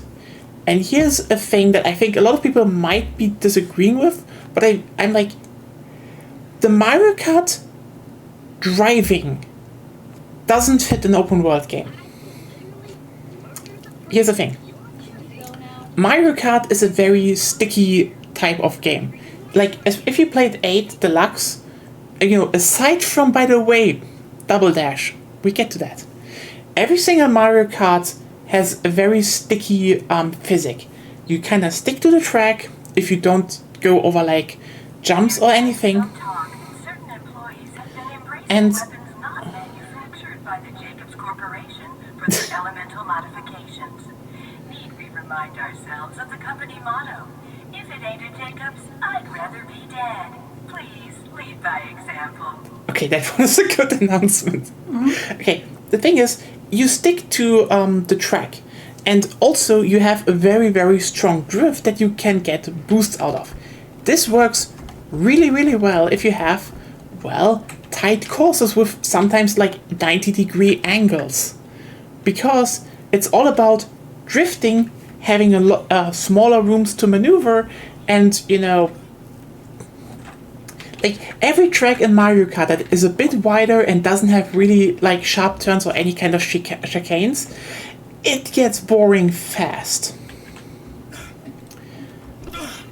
And then you add, the items on top of that, and you kind of like, you want to have a simple driving mechanic, because Mario Kart is not primarily about the driving, but exploiting the items and, the drifting and the tracks. Now you put it in an open world, and suddenly it's about the driving from A to B. I mean, there are still items, but like, if you drive from A to B and you just have this very flat kart driving with just minimal slows, when you maybe touch grass or so, and really wide roads where you can dodge cars very easily, it can just get boring fast. Like, there's a reason why I would say Forza Horizon is popular, because Forza Horizon is to a degree still realistic driving. If you want to go around a corner or so, you either have to drift, which takes skill, or you have to, slow down and drive around the corner. The cars have weight. They have a certain type of interaction with the environment. Driving off-road is also a thing where you're like, okay, there's a certain type of difference there. Mario Kart's driving is too flat for that. And I haven't seen them going back to a more, even if unrealistic, physics-based driving of, Double Dash. Well, because on Double Dash, the carts bounced. They were not, it was the whole early 3D not being as sticky driving physics. Hate them or love them, there was a reason for that. And if you want to have an open world with diverse areas, one of the key things would be to highlight how those areas are diverse to drive in. And I am not seeing Mario Kart do that. Even though a lot of their new cars are, themed like, snowmobiles and such. I'm like, but you don't need snowmobiles to drive on snow, right? And you know what the weirdest thing about this is? Double Dash did that. Double Dash had different weight classes of carts, so they were, driving more differently. And, if they actually would make a kart game, more arcade racer with, like, a bigger open world aspect and the idea of driving in different environments, this would have been a much more interesting angle where they could actually, tune down the items, because, you would drive bigger bigger stretches between courses anyway, but you could do that as long as the driving sections would be different. What? Your satisfaction is very important to us, and thank you for your continuing commitment to making Jacobs #1 in customer satisfaction and accident awareness.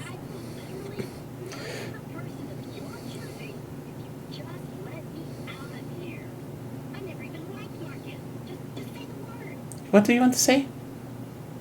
But, like, that's my thing where I'm like, I might see it tomorrow, but, we will watch it afterwards. We have a whole appointment, so, well. But that is my thing. The irony is, seeing Mario Kart World and thinking about hey, they should have made it a bit more bouncy arcade stuff and, you know, actually exploit driving over different terrain and emphasizing how this is different, and maybe have, you know, different card classes and with different abilities. You know what I just realized?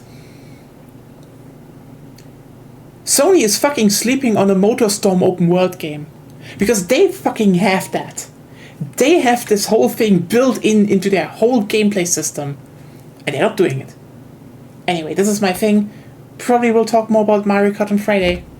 But we might play more Wiki Free. Hopefully. Hopefully this time it works. And yeah. This was Borderlands. We're finally at the DLCs.